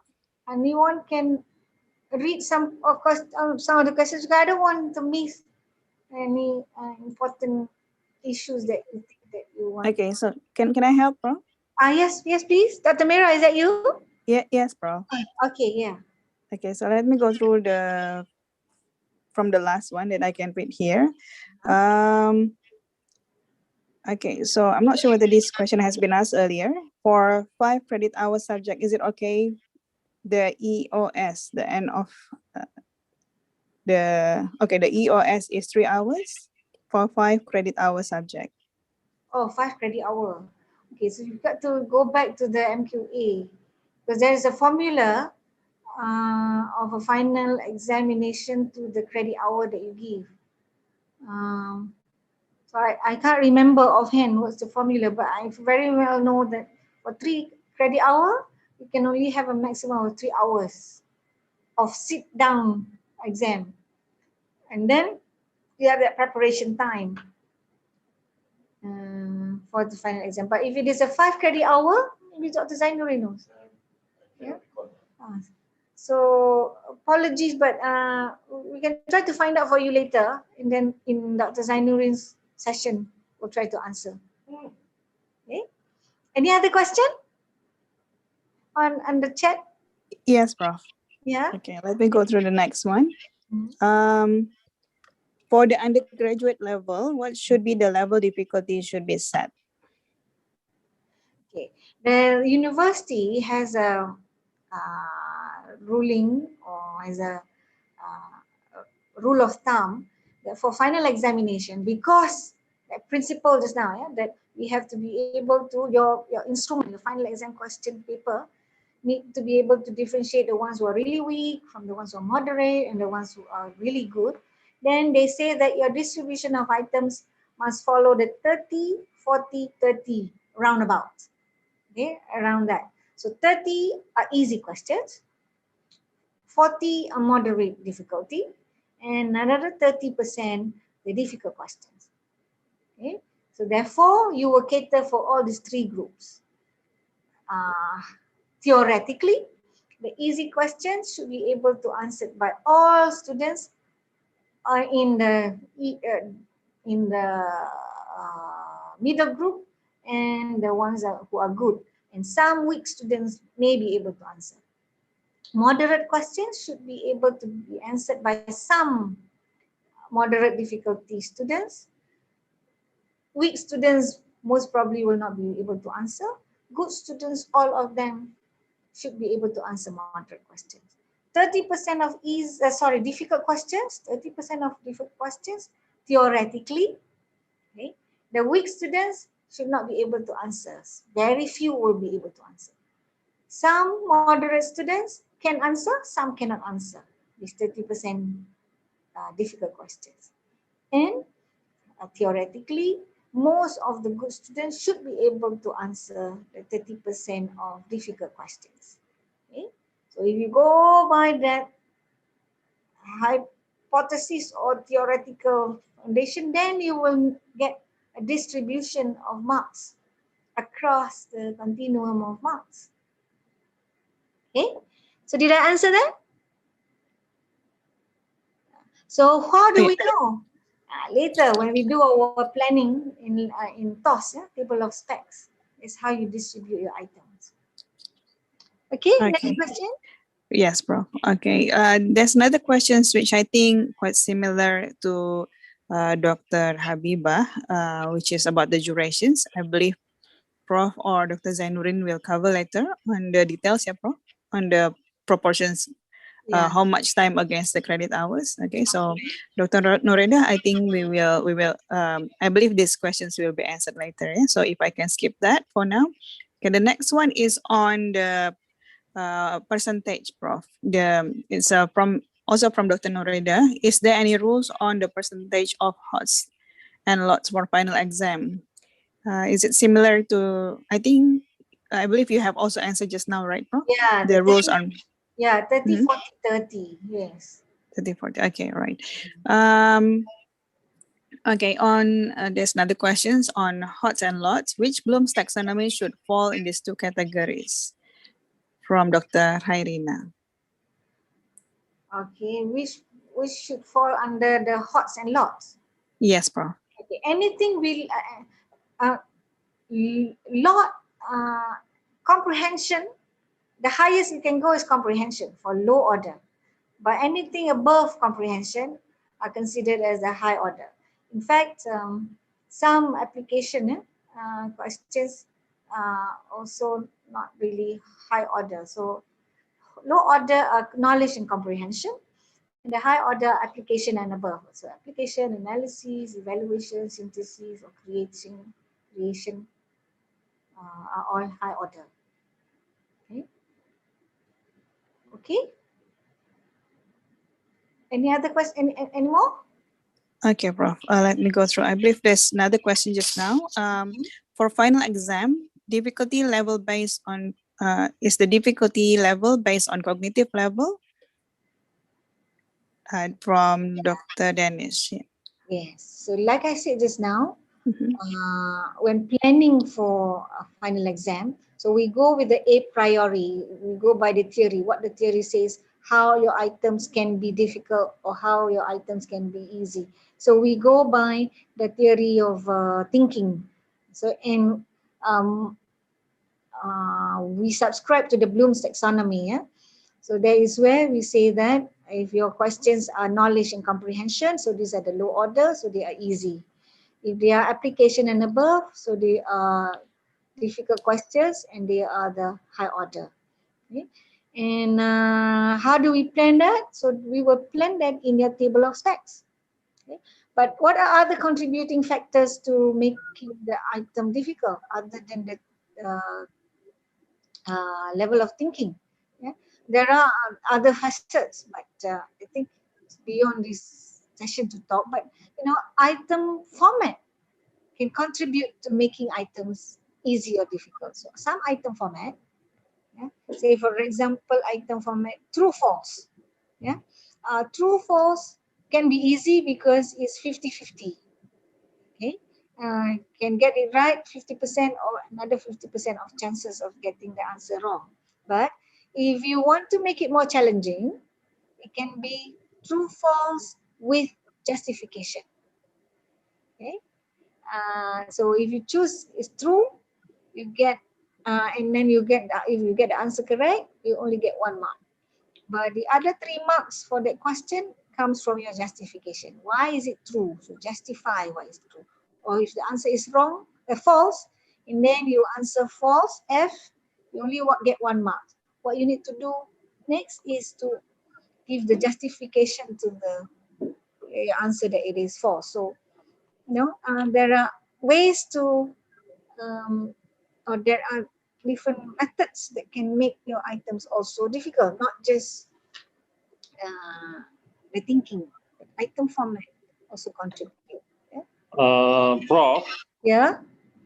Can we categorize the HOTS and lots based on after we tested the questions to one cohort, and then if it is proven that the question is hot or lots, then we can put it as hot and lots after we tested for one cohort. rather than we based on the one that you mentioned just now, based on the Bloom's or thinking order. Can we categorize based on after we tested the question? Yeah. Actually, for high stakes exam, we have to use both the a priori and empirical evidence to to to to to store or to bank your items or to categorize your items into, if we have a shelf, yeah. So if the lower levels here, bottom shelves are easy question, middle shelves are moderate questions, the top shelf is the difficult, moderate, and then the top shelves are easy questions. Yeah. So if we want to do that, we should go for both the a priori, that means theoretically based on the Bloom's taxonomy, as well as empirical. Yeah. So empirical evidence to show that items are easy or difficult is done after the fact. That means you have done the test to the students, and then you calculate the difficulty of the items based on certain formula. So you can go by classical or the modern test theory. Then you can have both information to be put to put the items in the bank. Okay. If you go to BTMC, yeah, so Alhamdulillah in the revised BTMC modules, yeah, we train you for both the a priori method of identifying or planning for difficult and easy items, as well as the empirical way using item analysis. Those who've done the BTMC in the last 2 years, I think Prof. Nolida and I have been giving training for how to check empirically whether your items are easy or difficult. So if you have all those information, then you can have a good item bank. Yeah. So in which you bank your items according to the different categories of difficulty.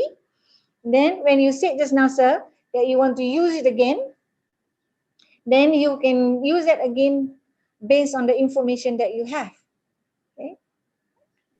After Prof, you've done it. Yeah. because I'm quite worried with the words that you use, because you mentioned a priori or empirical, because the word or there means that if you have a case whereby there is a conflict, there is a conflict, means that a priori, from a priori it said that it is a hot, but the empirical it say it is a lot, but then it will be a conflict. So it means that all which one that will be applied. Okay. Okay. Appreciate your question. Okay. Actually, for high stakes examination, it should be a priori and empirical. Say, for example, SPM questions, MUAT, SAT questions. All those questions, when they construct the questions, they will have a theory behind it. Okay. But before the questions are conducted to real students, they will all have gone through some kind of piloting. Okay, because these are high stakes exams like SPM determining educational path, or whether students will fail or not, or they have to go to work because cannot go to any university. So very high stakes. So for high stakes examination, they will use both. A priori, that means planning at the beginning. Theoretically, these are the kind of items that are easy based on the Bloom's taxonomy and test method, facets, blah, blah, blah. Yeah, but after piloting, then they will have the empirical evidence, all the statistics, the numbers will show whether, when we say earlier it was supposed to be a difficult item, but after we run the item analysis based on classical or the rush analysis, it tells us that actually it's not difficult. It becomes a very easy question. Okay, so then we can have both information, a priori and empirical evidence in one, in order to better bank our items, which are the ones that can be recycled for the real examination. Okay, but because our exam is just 40 or 30% of the final grade, so you don't have time to do that unless you want to practice a recycling of items for next semester. If you want to do that, then you do both. A priori, which is deciding based on toss, and then if you have the time, so you do the item analysis. After the item analysis, you bank them, and then next year you teach the same course, you want to use the same item, then you can use both information. Yes, sir? Yeah, but because we normally don't have time, but those who've gone through the last 2 years BTMC, we actually have trained lecturers to do the empirical item analysis in order for you to bank your items, and then you know what items are easy if you want to recycle them in the next examination or next test. Okay, so excuse me again for saying or. The reason why I say or here is because of where we come from, because with the courses that we teach, okay, most oftenly we just use the a priori, but I know, for example, in CELPAD, they use both a priori and empirical, yeah, in which they will do item analysis of all their high stakes tests, particularly EPT and APT, to tell them whether their items are really of that difficulty or not. Okay, so did I answer your question, sir? Yes, yes. Thank you very much. Okay, you're welcome. All right. So because, like I said, where we come from, we do the planning of the test before the final exam. So we will go on the a priori approach, in which how do you determine the level of difficulty of items based on the taxonomy of Bloom or Miller.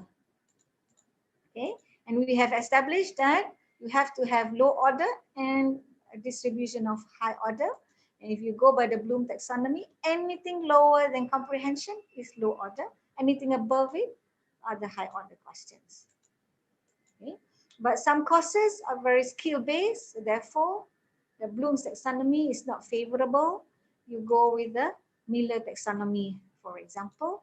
Then you will design your final assessment or final exam to suit the task according to the taxonomy. Okay, so whatever it is, yeah, we have established that understanding your learning outcomes is prerequisite before sitting down to write or plan for your final examinations. Okay, why do I say that? Okay. Okay. Why do I say that? So let's look at some of these learning outcomes. If you realize the wording of your learning outcomes have got two parts. They should have two parts. All learning outcomes have two parts. One is the content.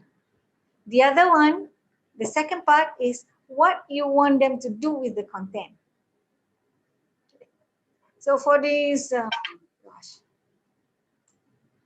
for the 7 LOs, okay, so I have color coded the words of the learning outcome.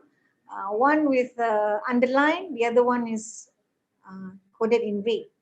Okay, so like I said just now, there should be two components of all learning outcome.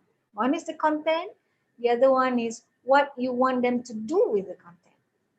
Okay, so of the two coding, underline and color, which one is the content?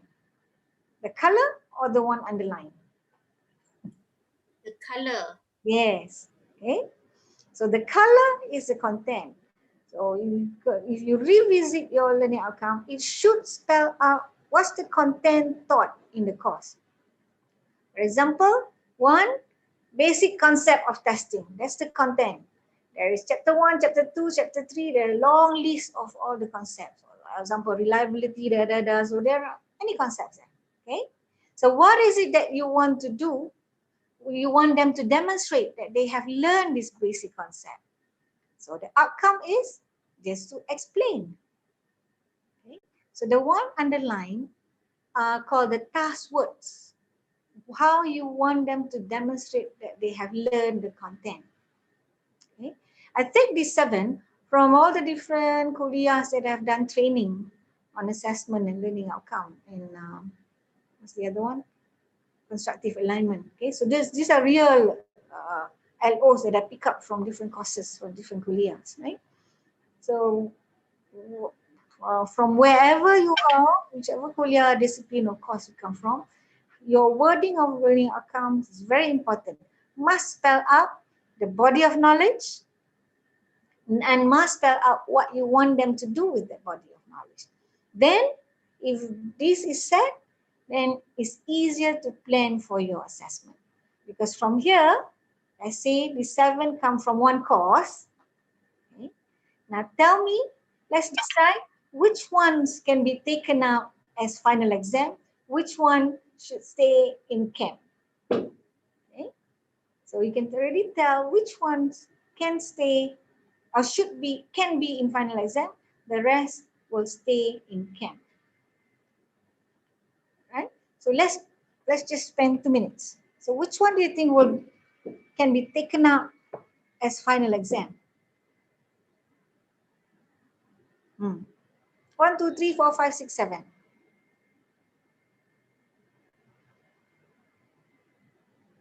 Number 1, okay, they learn basic concept of testing. That's the body of knowledge. How do you want them to demonstrate? Just explain that. Okay, there are 20 concepts in testing. So they demonstrate that they have learned the 20 concepts by just explaining. So can that be in final exam? Yeah? Can. Yeah. So LO1, so you can map that to be in the final exam. Maybe the marks tu less lah, kan? So maybe, yeah, the marks nanti, we plan later when we do the toss. Oh, okay. But you know that for 1, we'll go to final exam. Okay, 2. Yes. 2, yeah, possible, right? They find a different, okay, what is it that they learn? Yes, They learn learning styles. So this is another course in human sciences, learning styles. So what do they want? How do you want them to demonstrate that they know learning style? You want them to just define, okay? So can be in final exam. So can take LO2, be in final exam. Okay, 3. This one I take from this, not this kuliah, for another kuliah. Okay, the body of knowledge is classroom discourse. Okay. How do they demonstrate that they know the skill, they have the knowledge of classroom discourse? You've got to analyze it. Okay, can that be in final exam? Okay, so I don't know. Okay, so if you teach the course, you know whether it can or cannot. Okay, so maybe can, maybe cannot. But if you say can, then you can take that LO to be in final exam. So let's go down to 6 and 7. Okay. 6, interpret and relate. What's the body of knowledge? Math concepts. Yeah. What do they do with math concept? Interpret and relate to business, to economics, to accounting problems. Okay. So can this be in final exam? Again, I don't know. Maybe can, maybe not. So I go back to my final exam. How much time? How much time do I have? Oops, it's a 3-hour course. Final exam is 2.5. Okay. So then I will ask the question, okay, how many problems should I give? Because the hours is only 2.5 hours. Okay. If I have, if I have 2.5 hours, okay, I want to have this as a final exam, LO3 in a final exam. Okay. So they interpret and relate math concepts in problems. Okay. And there's only 2.5 hours. That means I can have 3 problems. Okay. So I can have it in the final exam. But if I have these 3 problems, can I have other questions or not in the final exam? Right? Because it's already limited to 2.5 hours. So if I have LO6 in the final exam and I want to ask them to solve 3 problems in the final exam, do I have opportunity to ask other questions or not? If I don't, so maybe I limit 6 to chem, put it to chem, but I take other LOs in the final exam. Got it? Are you all with me? Yeah. So those are the kind of questions you have to ask in planning your final exam. So you look at the content, you look at the task words, what is the task that you need to do. So is the task appropriate to be in an exam or it is not appropriate? Appropriate in terms of what? Appropriate in terms of the timing, that's number one. Number two, appropriate in terms of logistics. So other things like, for example, economics problem, business problem, accounting problem. Can I put all the problem on paper? Or do I want them to find out about the problem? If you want them to go and get the problem, so they need to have the internet. So can I have the internet in the exam hall? So maybe not. So if not, then just give it as a case study or whatever other projects in the camp.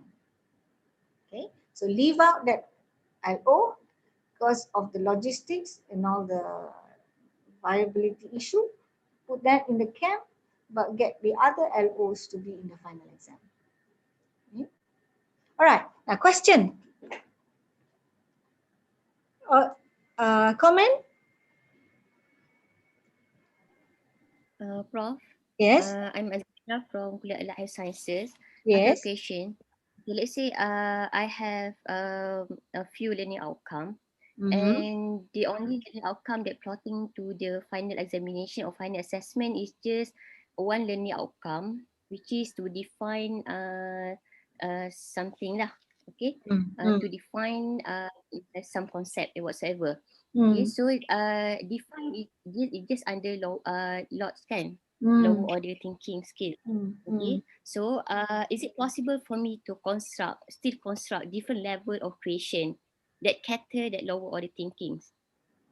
Perhaps by making making different complexity of the creation, even though it just covered the lower order thinking. Okay, so if I You get get me? yeah. Because the other learning outcome, let's say for the explain or something that cater the higher order thinking already been assessed through the project, case study, and so on. But for the examination, it just contribute for 30%, for example, and it really want to cater the memorizing and the comprehension of the student.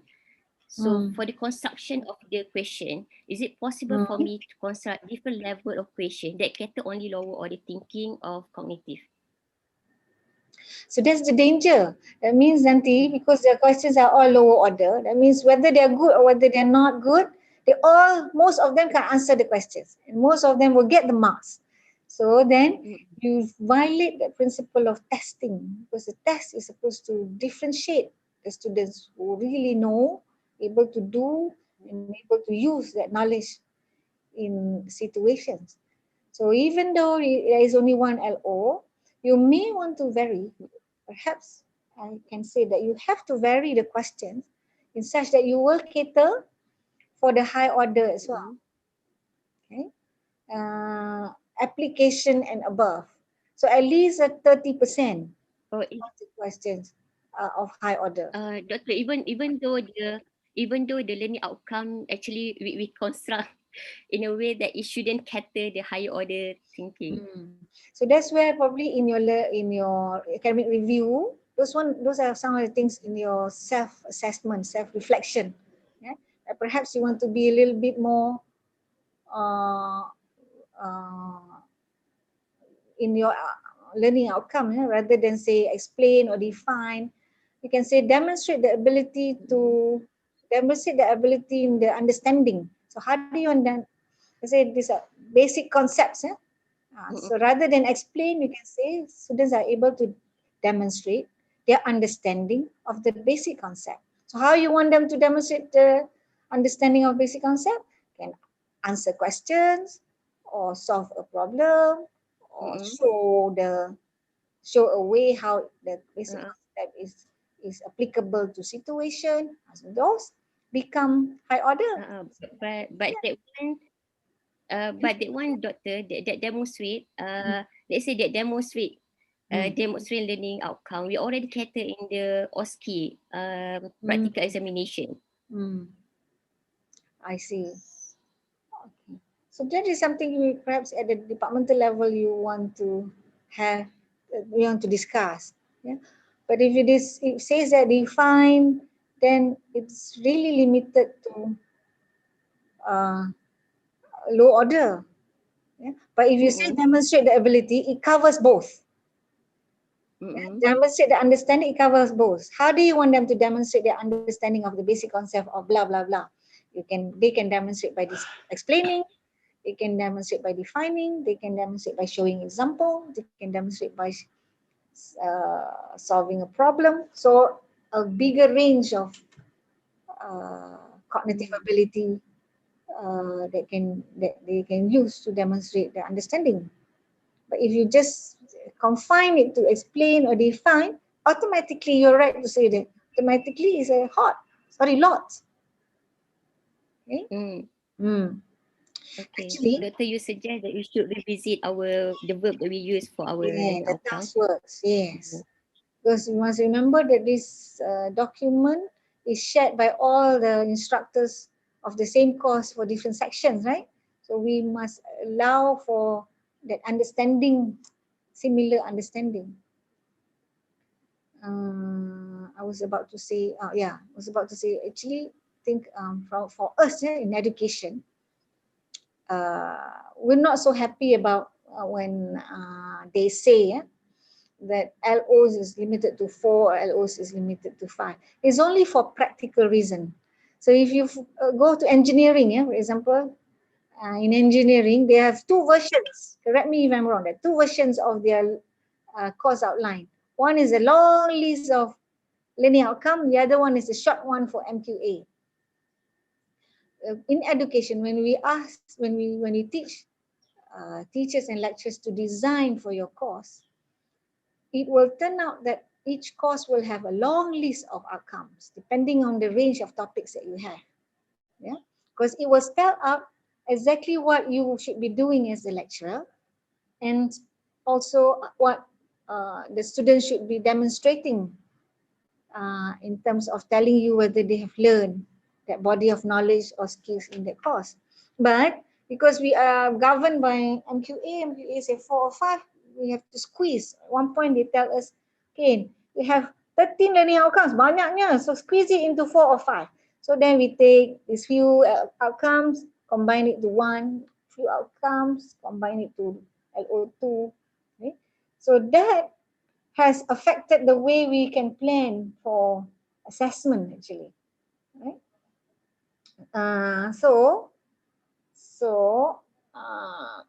I suggest that you have to sit down with your department and revisit in such that you can, the learning outcome can assist all lecturers to plan well for your assessment. Otherwise, we are not being consistent. Right, Dr. Zainuri? Okay. All right, so next question or comment?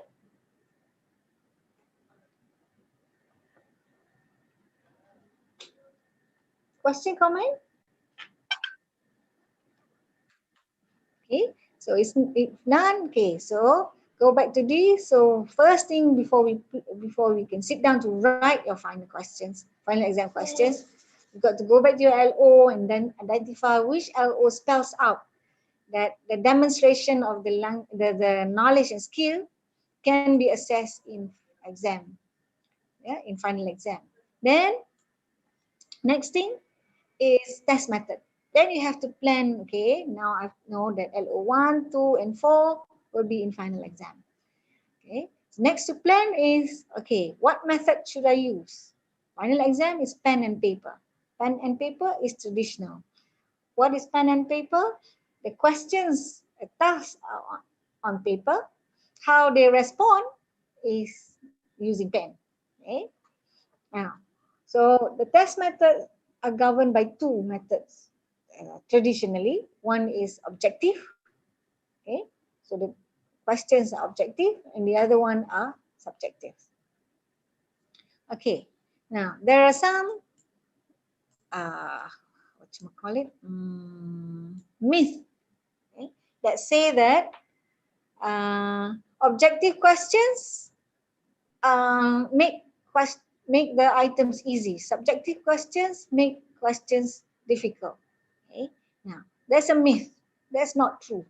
Both, whether it's objective questions or subjective questions, can test high order. In other words, can be difficult question. Okay. The skill is on us. When we construct the question, even though it is objective, they can be high order question. Okay.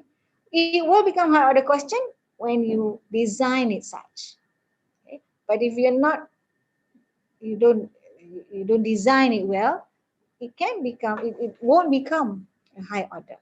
Okay. So that's number one that we have to establish. Doesn't matter, high order questions can be in the objective form or the subjective form. Okay. Both can be used for high order questions. Two. Okay. Now, objective questions, if you have some courses, you have the learning outcomes, there are so many topics that you cover. Okay.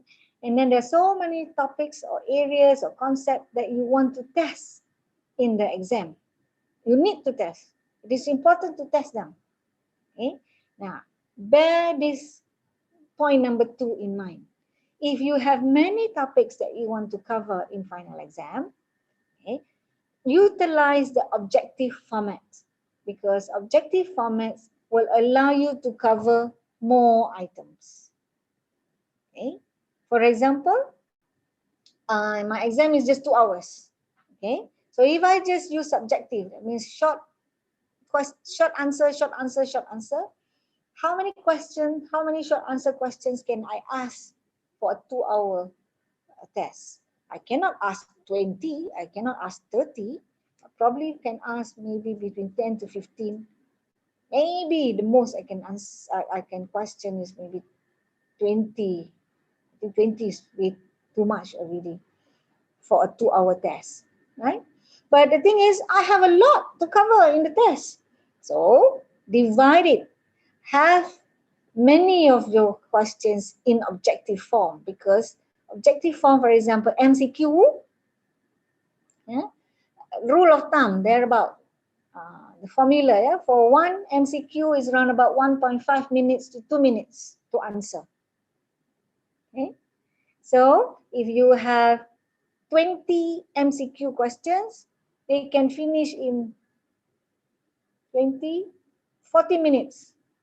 Okay, so the rest of the time can be spent on subjective. So you have already covered 20 topics in 20 MCQ, and then the other topics can be covered in subjective. Okay. So in short, what I'm trying to say is that should your course have many topics or many areas that you have to cover in final exam, try to go for the objective type of questions. Okay, because objective questions, the time to answer is a lot shorter than subjective. Okay. 3. Rule number 3 was the third consideration. However, subjective items should be spared when we want students to demonstrate the ability or to show their ability in problem solving. Okay, what does that mean? Okay, so if you have a combination of objective and subjective, okay, because it's just a 2-hour test and you can only have 5 subjective questions, so make sure these 5 subjective questions are hot questions, right? So don't waste questions to become, you only have 5 questions, 4 of them are lots. It's okay, the lot will be tackled or be taken care of in the objective question. All right, so that's advice number 3. Okay, advice number 4, guessing. We want to avoid guessing because we say this now, your test paper must make sure that students attend to the questions and they only use the knowledge and skill that they have learned from your course, not other things like guessing a clue or whatever in order to get the answer correct. Now, which one allows for guessing? Objective or subjective? Dua-dua boleh kan, Prof? Yeah. Better objective.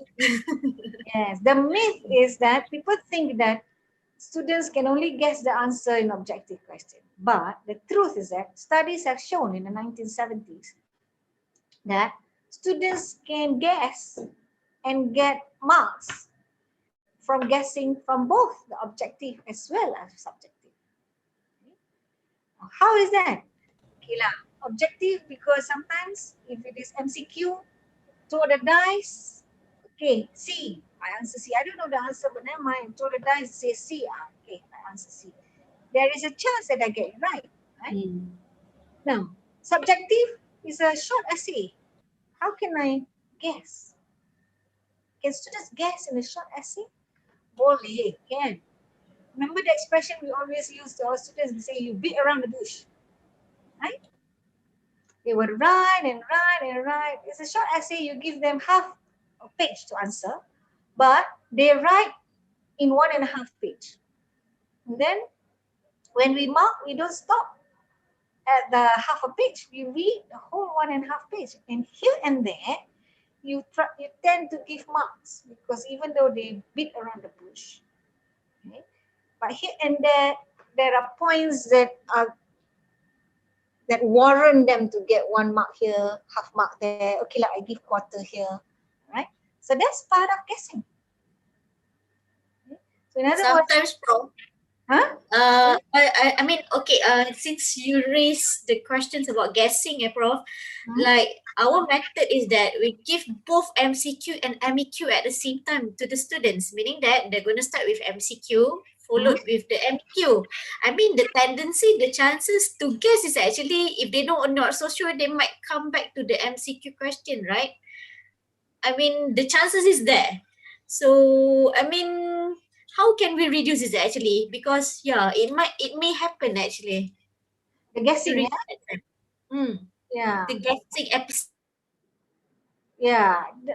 Inevitably, if you have a 4-option MCQ or 3-option or 5 options, inevitably, statistically, there is the chance. If you don't know the answer, you won't leave it blank. Right? If I just guess A, I have a 25% of getting the answer correct. If I guess B, I have another 25%. It's the same. Okay, so you can't get away from guessing for those who don't know. We're talking about the weak ones here. Those who know, the good ones, will know the answer, right? But that's where your skill in item writing is very important. We have to avoid in the item construction to allow for them to use the test wiseness, for example, guessing or getting clues from your item. Okay? So that is a skill of its own that we actually also train this in BTMC. Okay? In order to reduce, we can't altogether eradicate guessing in objective, but at least we can reduce. Okay? So item writing technique is one skill that is very important. Okay? So you're right to say, but we can't totally eradicate or get rid of it. To a certain extent, yes, students can still guess. Unless we put an option in the MCQ, I don't know, as the answer option. So that's why in medical sciences, okay, they give 1, 0, or -1. If they know the answer and they get it right, they get 1. Okay, but if they don't know the answer, if they want to do a guess and they get it wrong, they get -1. Right? I don't know the answer, okay I think it's C. I think it's C, so I just tick C, and C is wrong, so I get -1. Right? But if I don't know and I just stare at the paper and I say, I better not commit myself, so I leave it blank, so they get 0. Okay? Which is worse, to get a 0 or to get a -1? Not committing yourself, you get 0. You make the wrong decision, you make the wrong, or you guess, and you guess wrong, you get -1. Okay? So that's another way of avoiding guessing. Okay? And in that profession, it is very important. Yeah, to be a doctor, for example, when they have to do diagnosis and prognosis, or when they want to commitment is very important. It's better not to commit rather than commit something that you just guess, right? And to make a wrong diagnosis or wrong decision. Okay, it can be adverse effect on your patients, or things that you work on. Okay. Okay. So in terms of test method, I mean, it is one morning training for test method, but enough to say that these 4 things are important to bear in mind in choosing your test method. Okay, both subjective and objective can test high order, no problem with that. If you have so many things to cover in your final exam, so make sure you utilize the objective more, because objective will allow you to ask more questions. 3, okay, and for high order questions, spare the subjective questions to be of the high order, because it will allow them to demonstrate that ability better in subjective. Okay, guessing we cannot eradicate, we cannot totally ignore it, but there is an element of guess. It can happen in objective and it can happen in subjective as well. Okay, so with that also we have to look at the learning outcomes. Some learning outcomes spells out exactly what test method that you can use. For example, the learning outcome 1 says students will be able to recognize and name the different parts of skeleton. Okay, okay, so if that is a learning outcome, then obviously the most suitable method will be objective, MCQ, yeah, categorize. So categorize in MCQ or true, false, or matching. Okay. But if the outcome is number 2, students are able to critique and appraise other students' English composition on the basis of organization. Okay. So for this LO, I cannot have objective. Obviously, the type of method is more subjective, like extended essay or long essay or extended response. Okay, but some LOs I cannot put as exam. For example, demonstrate safe lab skills. Definitely cannot be pen and paper, but it's more of performance. Okay, so I can have a lab at the exam time where they have to perform. Okay. All right, so learning outcome again is very important in terms of deciding on your test method.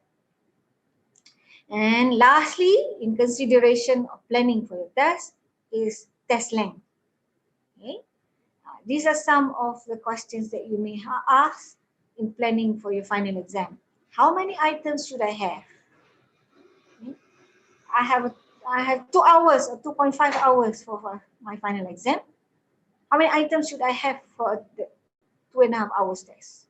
Okay. It depends on what method you use. Okay. If you use only all multiple choice questions or all objective, then you can have more questions, many more items. But if you limit it to just subjective, then it's only 2.5 hours. So I cannot have 30 short answer questions. I can have 30 objective questions, okay? But I can only have probably 7 or 8 subjective questions. Okay, so test length, 1 depends on the test method that you choose. 2, difficulty of the cognitive processing.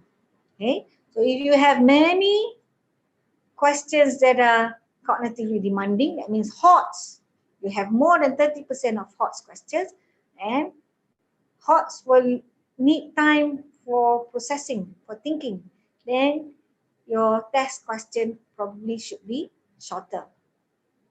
Okay, now this is especially for final year papers. Yeah? Normally final year papers you have more HOTS than the LOTS. So when you have more HOTS, the number of questions will be lesser. Okay. 2, reliability and test length relationship. Okay, I think we can see better like this. Okay, let's see this picture that I have on the screen. I have ruler A and I have ruler B. Okay. Now assuming ruler A is the test. Okay. I have this 1, 2, 3, 4 children that I want to measure their ability, right, in this course. So I have a ruler A. I want to measure their ability, and ruler A, as you can see, okay, I have the measurement that is not just 1, 2, 3, but between 1, 0 and 1, I have the millimeter scale. Okay, and then I have ruler B, which is another instrument. I want to measure the same children, but this ruler, okay, as you can see, the measurement scale is only between 1 to 2, 2 to 3. There's no smaller scales to differentiate what is between 5 and 6 and what is between 3 and 4 and what is between 1 and 2. Okay, so let me ask you, of these two rulers, which one can give a more accurate measurement of the student's ability? The one with the many scale, or the one with just big scale in B? So A or B, which one will give a better? A. A. Why? Because it has its measurement noted over there, and with the scales within each of the numbers is equal. If you compare in number B, the distance is not equal. That's all I think that I can notice. So if you look at A and B, one is because A, you say A, yeah, true, because the scale has a lot, the ruler has a lot more scales. Okay? So going back to my question just now about the relationship between test length and reliability. So reliability is about accuracy. How accurate is your test in defining students' ability? The more scales the ruler has or the test has, the more accurate you can be. So A has more scale than B because B only has that number until 12, right? But A has got the smaller scales in between that gives you more confident about identifying or defining the first boy and the second girl and the third girl and the fourth girl. Okay, so going back to that reliability and length just now. So what this shows is that the more items you have, the more accurate your tool or your test can be. Okay, so going back to relationship between reliability, accuracy, and test length. Okay, so if you want to be more accurate in your measurement, of students' ability using your final exam, you should have more items in the test. So in other words, the longer the test, the more accurate the student's ability is that you are able to measure. Okay, but of course we are limited to that 3 hours or 2.5 hours that you have, you can do in the final exam. Okay, so in other words, try to avoid just giving very few questions to your final exam, because we know from this graphic here, okay, if you have less items, less scale, the less accurate you can be about defining students' ability. If you have like B, yeah? But if you have more items, more scale like A, you can be more confident about accurately defining the student's ability. For example, child number 3. Okay? So if you go by ruler B, you're not sure whether it's midway of between 5 to 6 or not midway, but if you put child number 3 on scale A, ruler A, you know that, okay, it's about 5.5. Okay, so where accuracy is very important, it's very important for us to have more items, okay, or longer tests. As longer tests produce more accurate results than shorter tests. Okay, so what I have covered so far in terms of principles, yeah, in final examination. So one thing just now is about number one, once you sit down to plan for your final exam, first go back to your learning outcomes. Learning outcomes will spell out which ones can be demonstrated in the final exam. Two, test method. When you want to plan, you've got to know what method is suitable for which level. Okay, and I've given you this principle. Three, test length. Okay?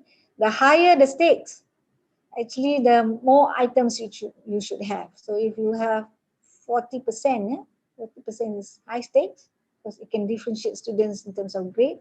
You should have a test paper that has more items, okay, a lot of items. Okay. Just now, one of you mentioned about whether I want to get the students to give the answer or show the answer. Okay, so that has got to do with also the level of difficulty. I just want to share with you some questions by item format, that can make questions easy or difficult. I took this.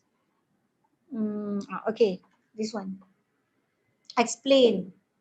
Okay, explain how a competitor. Okay, the question is that explain how a competitive market achieves the market equilibrium point when there is surplus. Okay, high order or low order? So I look at the task words.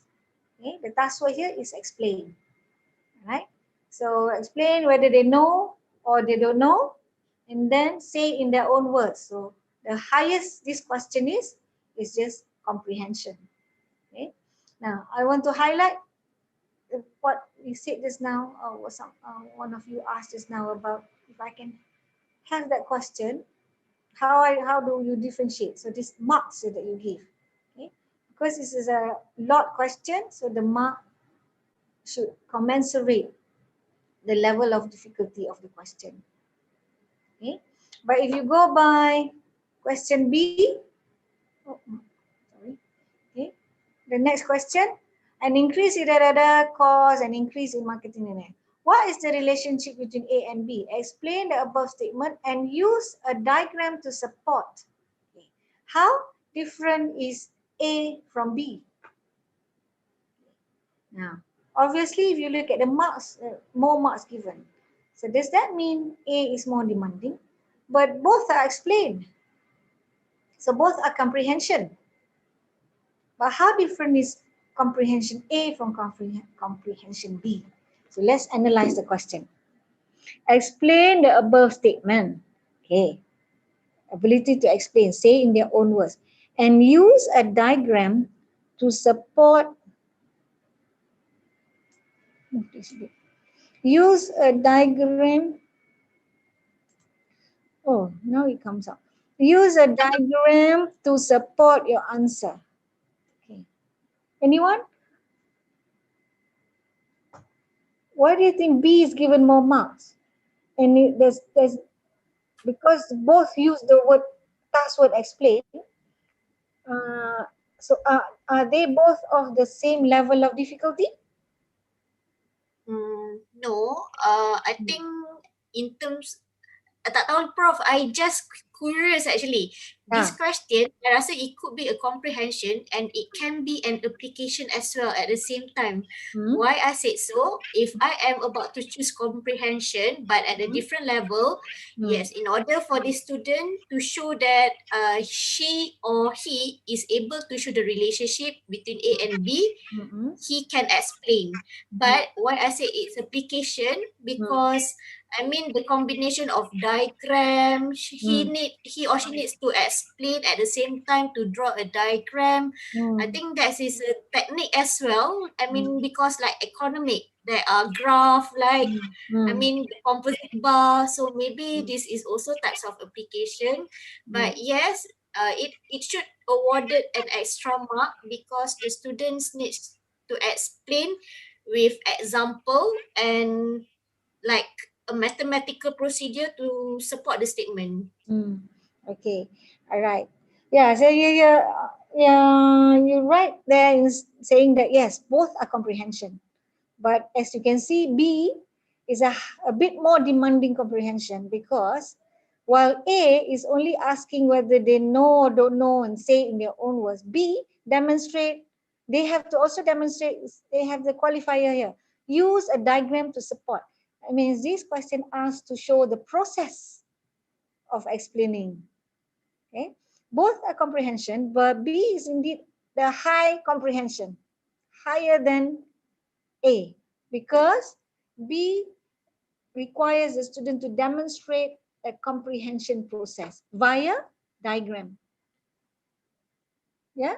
So there was a question earlier, somebody asked me whether I can ask the same question twice. So it depends on what do you want them to do? What do you want them to demonstrate?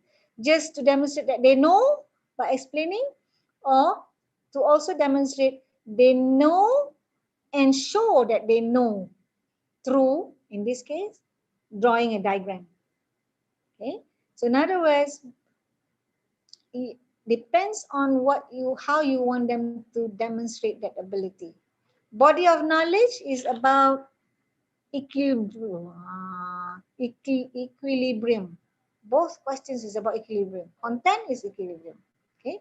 Level target is comprehension. Yeah. But first comprehension question is to demonstrate whether they know, understand or don't understand, say in their own words. But B is to show the process of understanding through a diagram. So even though both are comprehension, B is a little bit more difficult in terms of comprehension because it requires them to demonstrate the thinking process via drawing a diagram. Okay? So therefore, it warrants 1 mark extra, because they have to show the process, not just show that they know.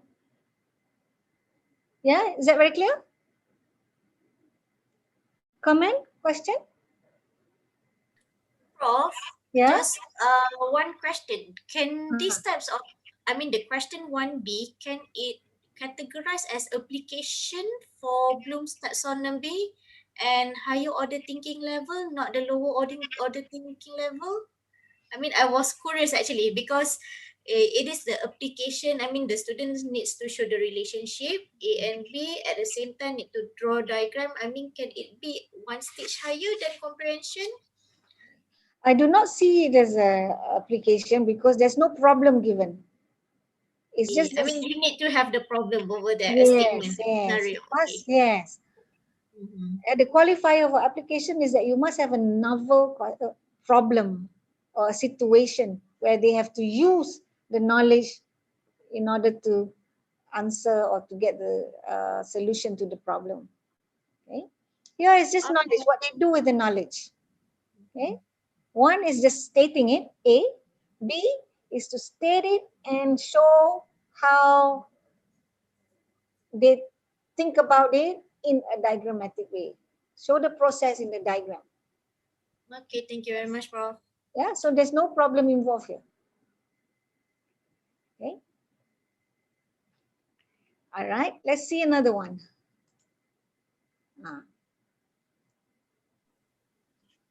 Okay. So the one on the left and the one on the right. Excuse a little bit on the question for part B tu, yang question just now tadi. Yeah. Yang dia kata, what is the relationship between part A and part B? And then you repeat it again to ask the student to explain. For me, it seems it is repeating the same things and quite confused. So why we need to ask? Inilah macam dia repeat, it repeat again. What is the relationship? And then explain the above statement. There is two questions there. Why? If you read it carefully, if you read it carefully, you will find that it is the above statement. An increase in A will cause an increase in the market price of good B. Explain the above statement and use diagram to support your answer. Okay. I think it's beyond me to answer because I need to know the content. Okay? I don't know this content. This is market equilibrium. That's the topic. So perhaps there is an answer to this. But what I want to show you is this. I think maybe simpler. This is my question. Okay. This body of knowledge, I think I can answer mathematics. Yeah. Answer to question 1 on the left is the same answer to question 2 on your right in the table. Okay? But the problem is presented in different ways. 40/5 equals to A, B, C, D. That's format MCQ. Right? They do whatever they need to do, they choose the answer. Right. Number 2 on your right, okay, a problem is given. You have a total of 60 apples in a basket. 5 friends come to you and want to give them, and you want to give them equal number of apples. And at the end of it, you must have 20 apples left for yourself. Okay. So therefore, how many apples does each of your friend get? Show how you get to the answer. Okay. Now, the answer to 40/5 is the same answer to the problem statement on the left. Okay. Now, but how different are they in terms of level of difficulty or how much marks you should give them? I think this is the same issue that we had in the previous slide. Okay. Let's discuss.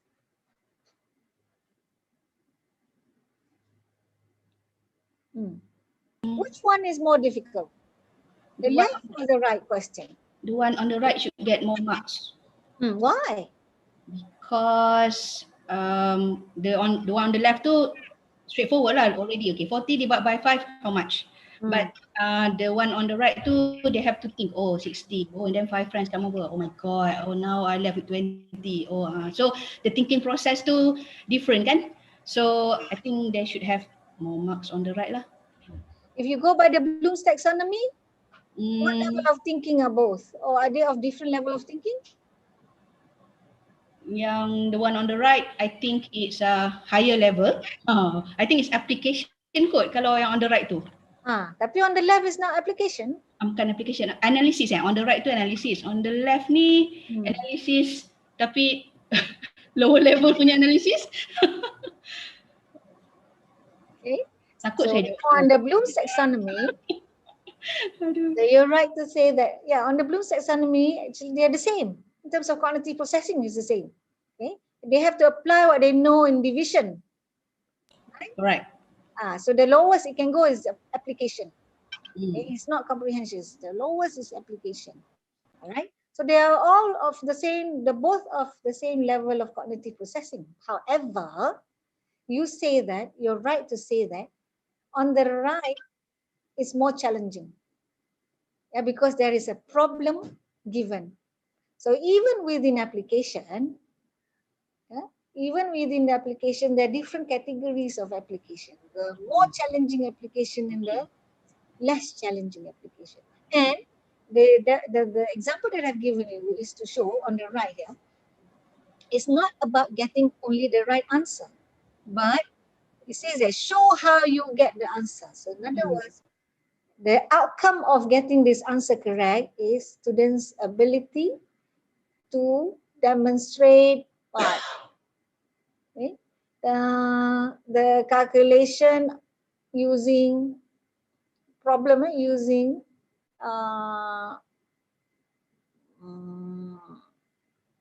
subtraction and division, okay, according to the appropriate step. Okay, so say that is the outcome of getting the answer correct. Okay, so that makes it more demanding than the one on the left.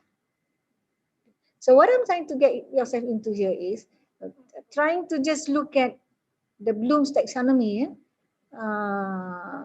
application level, and then this comprehension level on its own is actually not enough.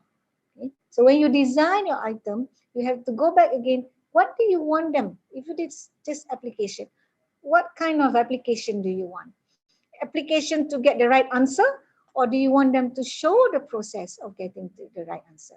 So once you are involved that showing the process of getting the right answer through application or through analysis, that makes it a little bit more demanding.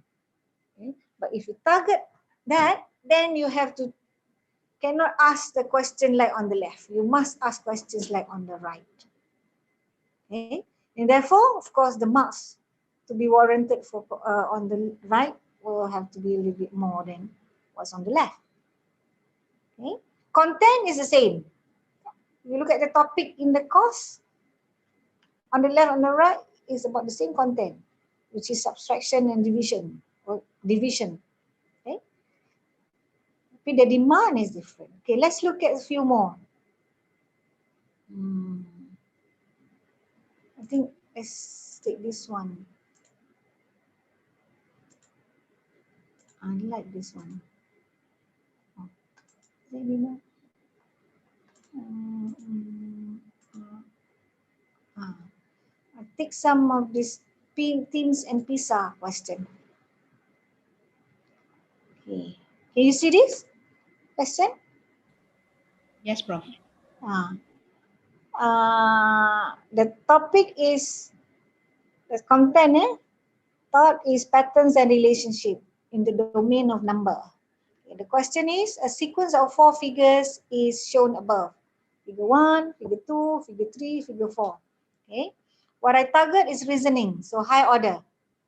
Okay. The question, because I target at high order, the question is, if the figures were continued, how many circles would there be in figure 10?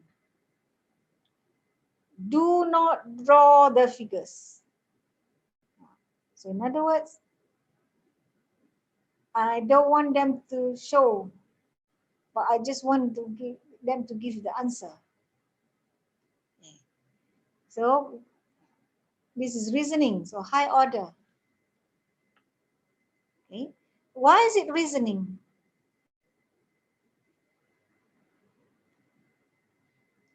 Why is it a high order? What makes this item a high order?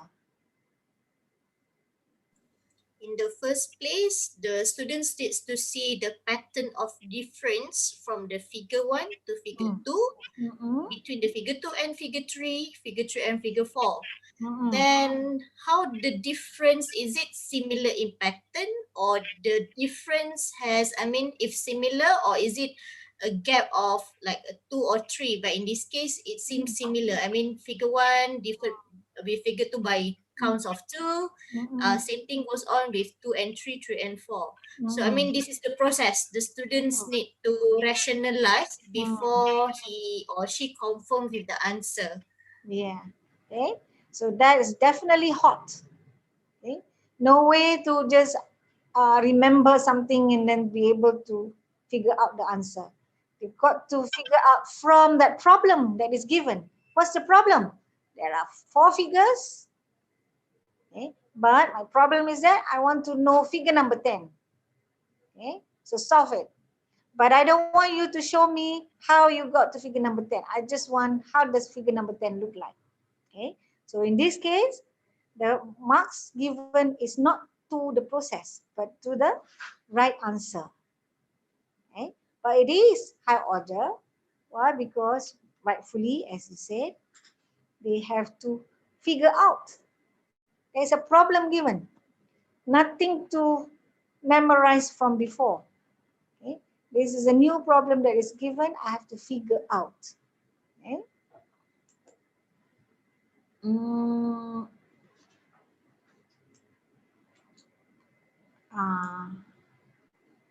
Okay.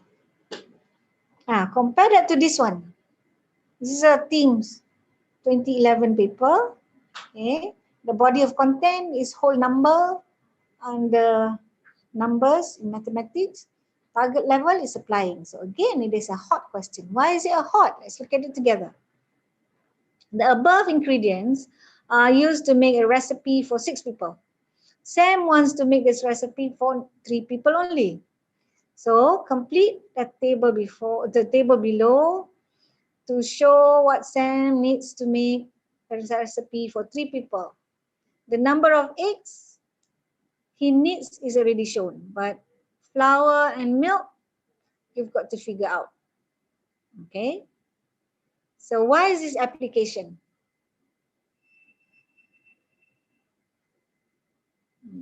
Why is it hot? They learn whole numbers and they learn subtraction and division and addition, right? So those are the skills. But why does this become an application? Why? Because there's a new problem given. There's a problem given that they cannot try to remember from the textbook or anything, because this problem needs to be understood in order to get the right answer. Okay? So that's why I said just now, in order for your question to be hot, you have to present a novel or new question or new situation, new problem to the students in the examination paper. Okay? All right. So for questions like these, responses can be partial, can be incorrect. But anyway, stop sharing. All right. So according to my time, I have to go to my last slot, which is finally. So after understanding the principle and after looking at, what are the considerations in planning for your final exam, now we go to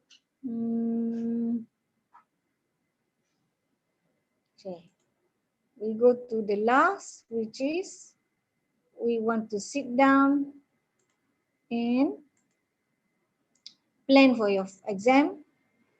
And the planning as stipulated in the assessment,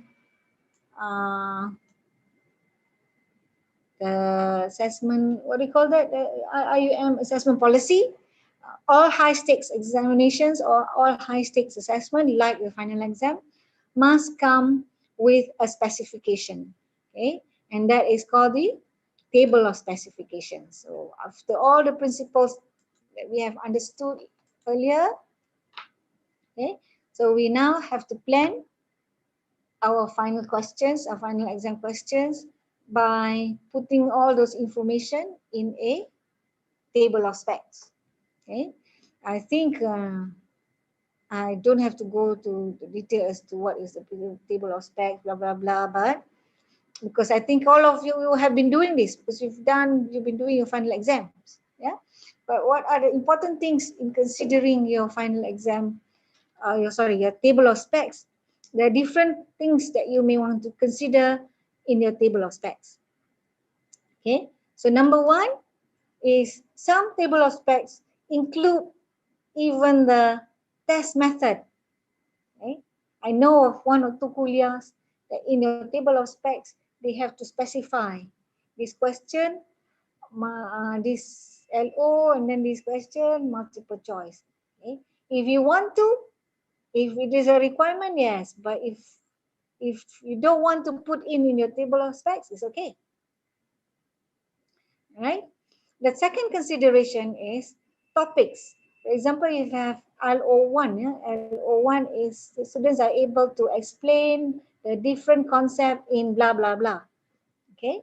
Now, there are 25 concepts that you want to, that you have taught for that 14 weeks. So which one do you want to cover in the final exam? Okay. Now, which one depends on what are important. What is it that it is important to be tested? Which topic is important to be tested? How do you know that they are important? One of the ways is looking at how much time you spend in teaching that concept to the students. The more time you spend teaching the concept or teaching the terms or teaching the topic, that means the more important they are. The more important they are, the more reason you have to test them. Okay, and where do you test them? One of the ways to have them as items in the final exam. Okay, so this is just first consideration. Okay. 2 is also looking at topics, relevance of the topics, and dividing them into hots and lots. Okay. In some kuliahs, they require you to divide your, what does I know? They require you to specify in your table of specs the division of the items based on hots and lots. Okay, so this one I think it is very important. Okay? If you have the topic, so you have to decide these topics are going to be tested for lots or they are going to be tested on using hots. Okay, and last, okay, which I think is a very important thing that you have to consider when you, whatever template of table of specs that you want to, that you use at your kuliah or departmental level, keep this in mind. Okay, because exam is only 2 hours or 3 hours or 2.5 hours. So therefore you have a limited number of questions to ask. But you have a number of topics that you need to cover. Right? So psychometrically, okay, these questions that, or these topics that you want to cover them at different levels of difficulty according to the Bloom's taxonomy. You can cover them at knowledge level, or comprehension, or application, or analysis, or synthesis, or evaluation. Now, keep this in mind. For the easy concepts, or easy topics, okay, test them at the lower level. For the difficult topics, the more difficult the topics are, because we know we teach those courses, chapter 5 and chapter 7 and chapter 10 are more difficult concepts. So the more difficult the concepts are, and you want to test them in the final exam, okay, now keep those topics or those concepts in the high order. Okay, so in short, easy topics, easy concepts, test them at the low order. The higher they are in terms of difficulty of concept or difficulty of topic, test them in the higher order. Because psychometrically, so therefore, because if you have basic concept is easy, you have comprehension question, application also easy, analysis also for the easy concept, and then validity, you ask, validity is easy, right? And then you have comprehension for validity, knowledge for validity, and then application for validity, analysis also you want to have. Therefore, your exam paper is going to be very long. Okay? You don't have that luxury of asking all items at all levels. But if you do like this, okay, so only, that means the items are just in this, in these boxes. Easy concept, easy item. Okay, moderate concept, moderate difficulty. Difficult concept, difficult ability or difficult thinking. So if I just have items on this, then if I have only 2 hours, I can only have 15 questions. So I can distribute my 15 questions only in these boxes. Okay, so maybe 2 or 3 questions here, and then 10 questions in the middle, and then 3 or 4 questions at the bottom here. Then I can have 15 questions. But if I have everywhere, it means I will have so many number of questions in the test paper, which I cannot afford because I only have 2 hours. Okay, what's the rationale? Remember, this now about the Bloom's taxonomy. When somebody can do an analysis, for example, topic is essay test. For essay test, I test them at analysis level. What it means is that for them to get the question correct in this topic of essay at this level, if they get it correct, that means they already know it and understand. So K and C already taken care. I didn't give them an application question, but because they have done analysis, So actually they could do application because they get it correct in the analysis. So I spare questions in the lower level because if they are able to do this, that means all these lower levels are taken care of. Okay, got it? Did I make sense? Did I make sense in this?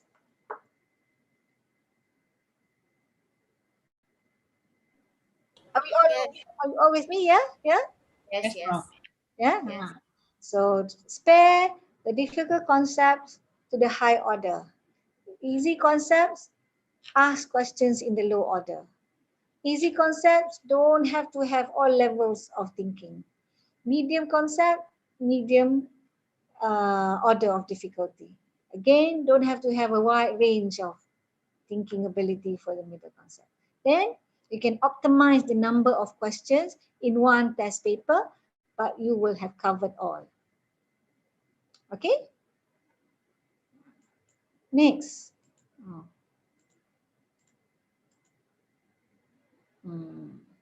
Okay, so this is an example of, okay, just now I went by topic, but Prof. Sahari, Dr. Zainurin, whenever we teach to write table of specs at university level, we like to, or we tend to go not by topics but by learning outcomes. Yeah. Say for example, I have 3 learning outcomes I've picked up from this course that I feel that can be taken out in one test paper, one final test paper. Okay. So the first learning outcome is ability to explain terms in educational assessment. And that's an easy outcome. Okay. And basic concepts, basic terms are also easy concepts to digest. Right? Next outcome is explain validity and reliability. Validity and reliability is a little bit more complicated concept to understand as compared to terms in education assessment. So that's why it's number 2. Okay. Number 3, I take another LO. Demonstrate the ability to construct and appraise quality, subjective and objective items. Of the 3 LOs, this is the most difficult LO because of, see the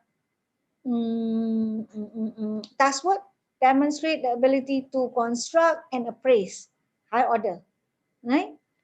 So this is the 3rd LO and the most difficult of the 3 LOs. Okay, I want to take these 3 LOs, put them into one exam question or one exam paper. Okay, and that exam is only 2 hours. So therefore, I can only afford less than 10 questions in one test paper. All right. So for LO1, because it is an easy concept, and also LO, the task words here explain only. So I keep it to the low order thinking. So knowledge and perhaps some comprehension. So I can perhaps have some here. Maybe I can have some here as well. Okay, so these 2. So no need to go for application. Why? Because it's just low order thinking and easy concepts, right? So I can have 3 questions here and maybe 3 questions there. Okay, 3 knowledge, 3 comprehension. Now, there's a second LO which is a little bit more demanding because the concept of validity and reliability are a bit more complicated from terms, right? Okay, so therefore I skip knowledge. I don't ask questions on knowledge based on validity. So I go for comprehension questions. So I have 6 questions on validity and reliability. They can be some multiple choice, some short answer, doesn't matter. Okay. All right. So then I go to the next one, which is the last. Okay. So for LO2, see, I skip knowledge and I skip the high order. No need. Okay. Because the high order questions, I reserve it to LO3, which is ability to demonstrate constructing and appraising quality subjective and objective questions. So as a content, construction and appraising are difficult. Okay, so for this LO, I save them for the hot question. I do not need to ask low order, because if I still ask knowledge and comprehension, that means my number of questions will be too many in the exam. Okay, and after all, I only have 2 hours. So it's not fair for the students to answer questions, because if they can provide 2 comments on quality of 2 essay questions, I give essay questions, they do the comment. If they can do that, they already know. I don't need to ask question for LO3 and knowledge or comprehension. I don't need to ask them to define what are guidelines to write. No need. Because if they can comment, it means they have knowledge, they understand, they comprehend, therefore they are able to comment. So I save items here. Okay. So maybe another item is asking them to improve faulty MCQ questions and then give justifications why they are faulty. They are no good, less quality. So I want them to improve and then justify. So this is high order. Okay. So when they do these two, that means all the low order is all taken care of.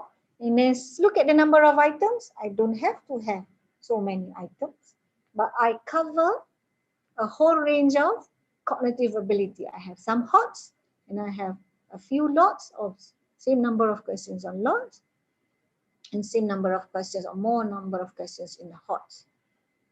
Okay, and these are doable within the 2 hours exam. Okay, so for us at the College of Education, we normally do this. We don't have to specify the item format, but we look at how you distribute your learning outcomes across the different levels of cognitive ability. Okay.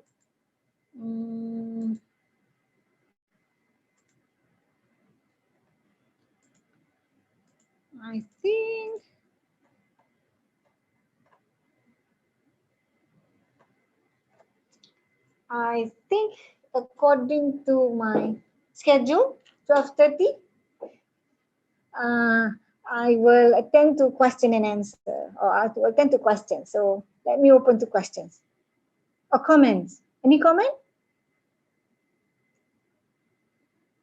or questions?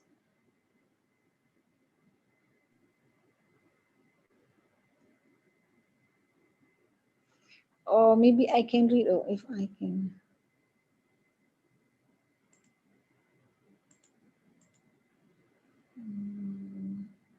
Is there any question in the chat box?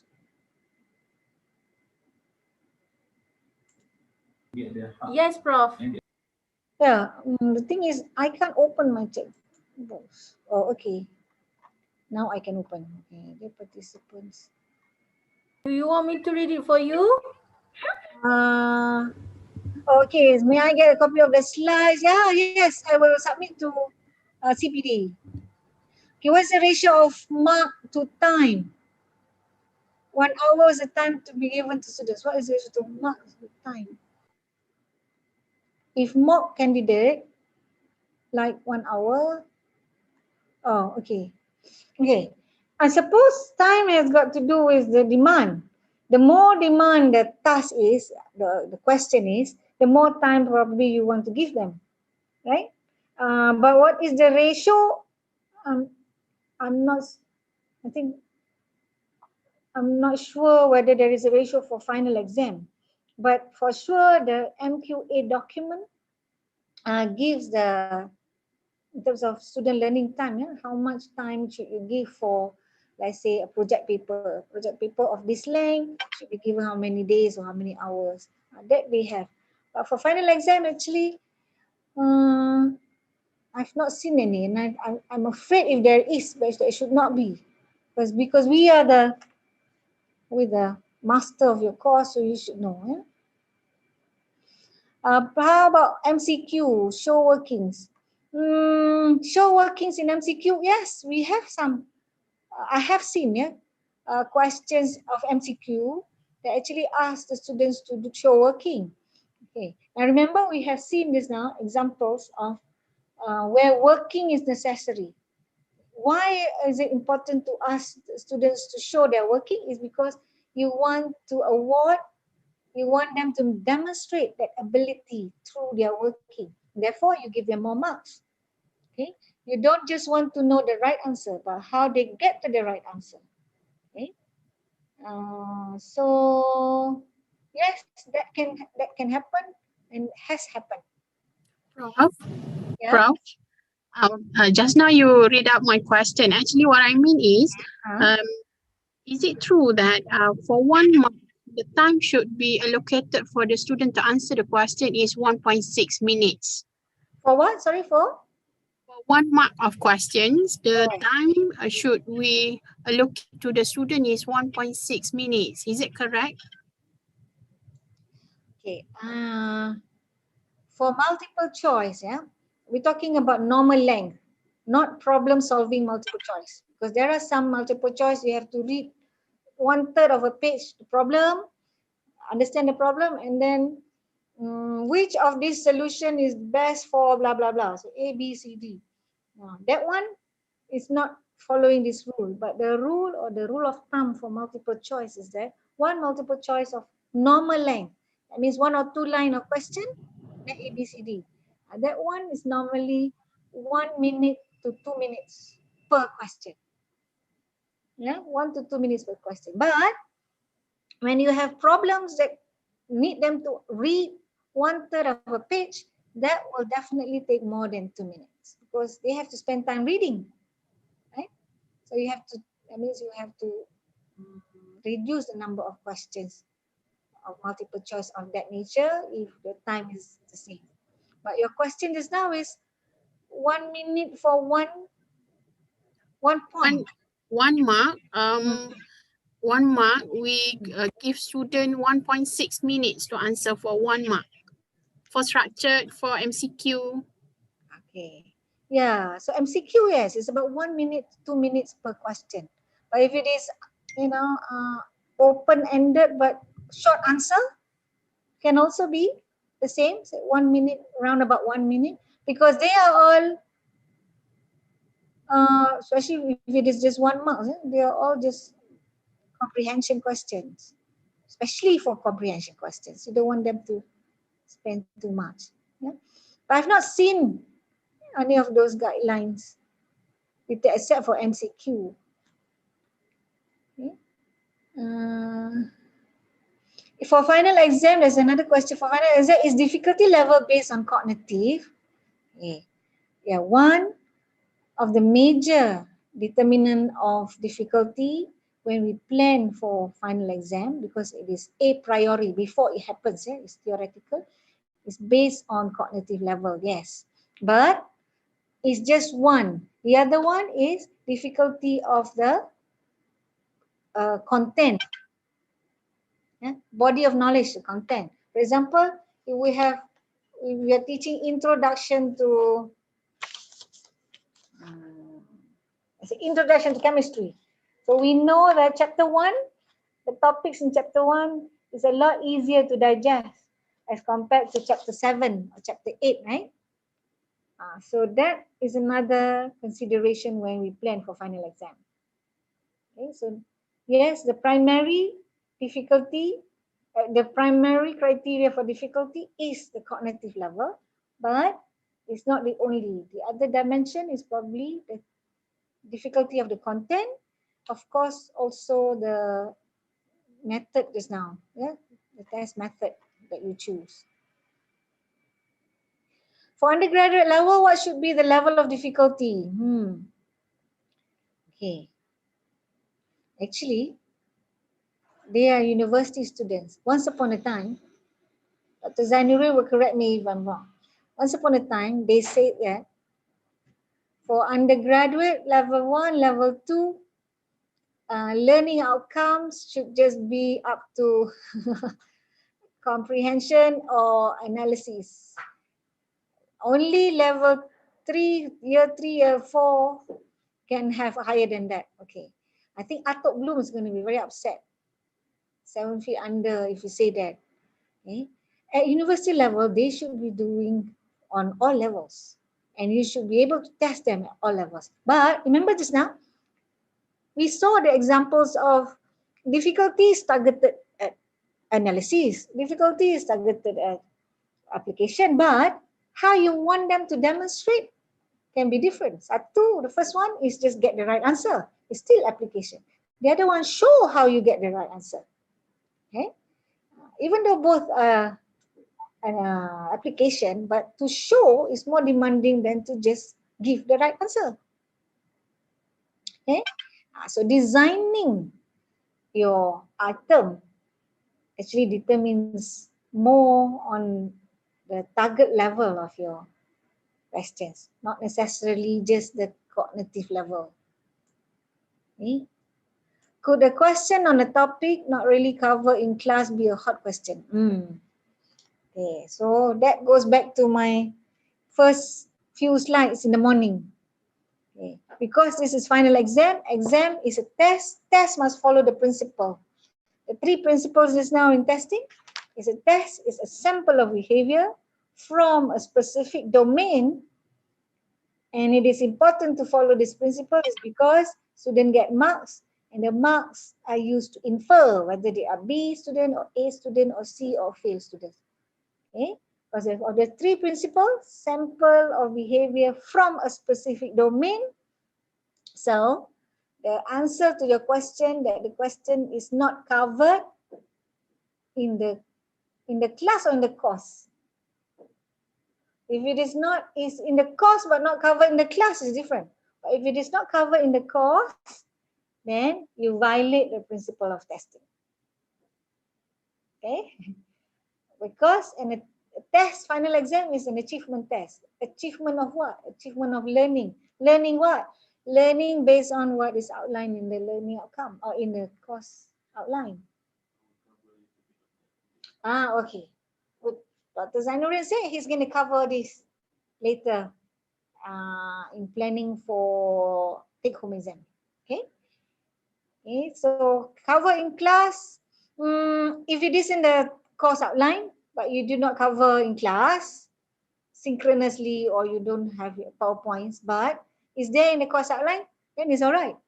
If it is not in the course outline, that's where you violate. Okay. Violate, and then you just have to answer. Okay. Discrimination and index question development. Okay. So item banking just now lah, the empirical evidence of item difficulty include item discrimination and item index, item difficulty. This must be somebody who has gone through the BTMC. Okay. I think, yeah, I've covered all the questions. Now let's open the question to the screen.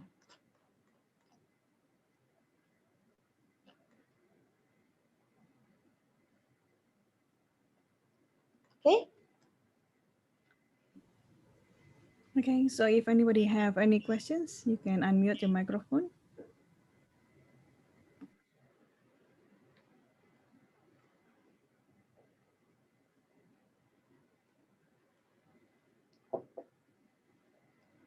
Okay. I think Dr. Mira, if there is no question, there is going to be another session in the afternoon at 2 o'clock. I think it's lunchtime for most of us, and then some of us have to rush to class at 2, or those who are staying. I think if I stop now, that will allow you to have your lunch as well as your solah before the next session. Okay. I take it that there is no question for now. Alhamdulillah, you have been able to answer all the questions that you have had in mind before you attend this session. I hope you have, but in case you don't, you still have some lingering questions, so you have my email address over there. I will end here, inshallah. So I have all these pictures inviting you for a luscious lunch after this. If you are on campus, after the session, yes, at 2 o'clock. So if none, I think I will end here. Everything that is good from me. The whole morning is all from Allah Subhanahu wa Taala, and all weaknesses are mine. So I beg forgiveness from all of you and from Allah Subhanahu wa Taala. But I hope that this session has somehow helped you or shed some lights to you in order to practice quality assessment for your course. So with that, Assalamualaikum warahmatullahi wabarakatuh. I will give my slides to CPD. Nice. Inshallah can be shared with all participants of today. So Assalamualaikum, and I end here. All right, thank you, Prof. Jazakumullah khair. Thank you very much. And I would like to return the session to Sister Salina. And I believe there's some briefing for the next session. Sister Salina, is that right? Thank you so Yeah, much, thank you. Dr. Mira. Okay, basically we are going to start again for the afternoon session as per schedule. So do hope that you will start on time, because if not, we might drag the time at the end of the session itself. And don't forget that once again we have our attendance for the afternoon session, and at the same time, if you were to scroll back up to in our chat, you will find the link to the assessment for today. So I do hope that you can fill up the form as well at the end of the session. So inshallah, see you again for the afternoon session. So thank you so much. Assalamualaikum. Waalaikumsalam warahmatullah.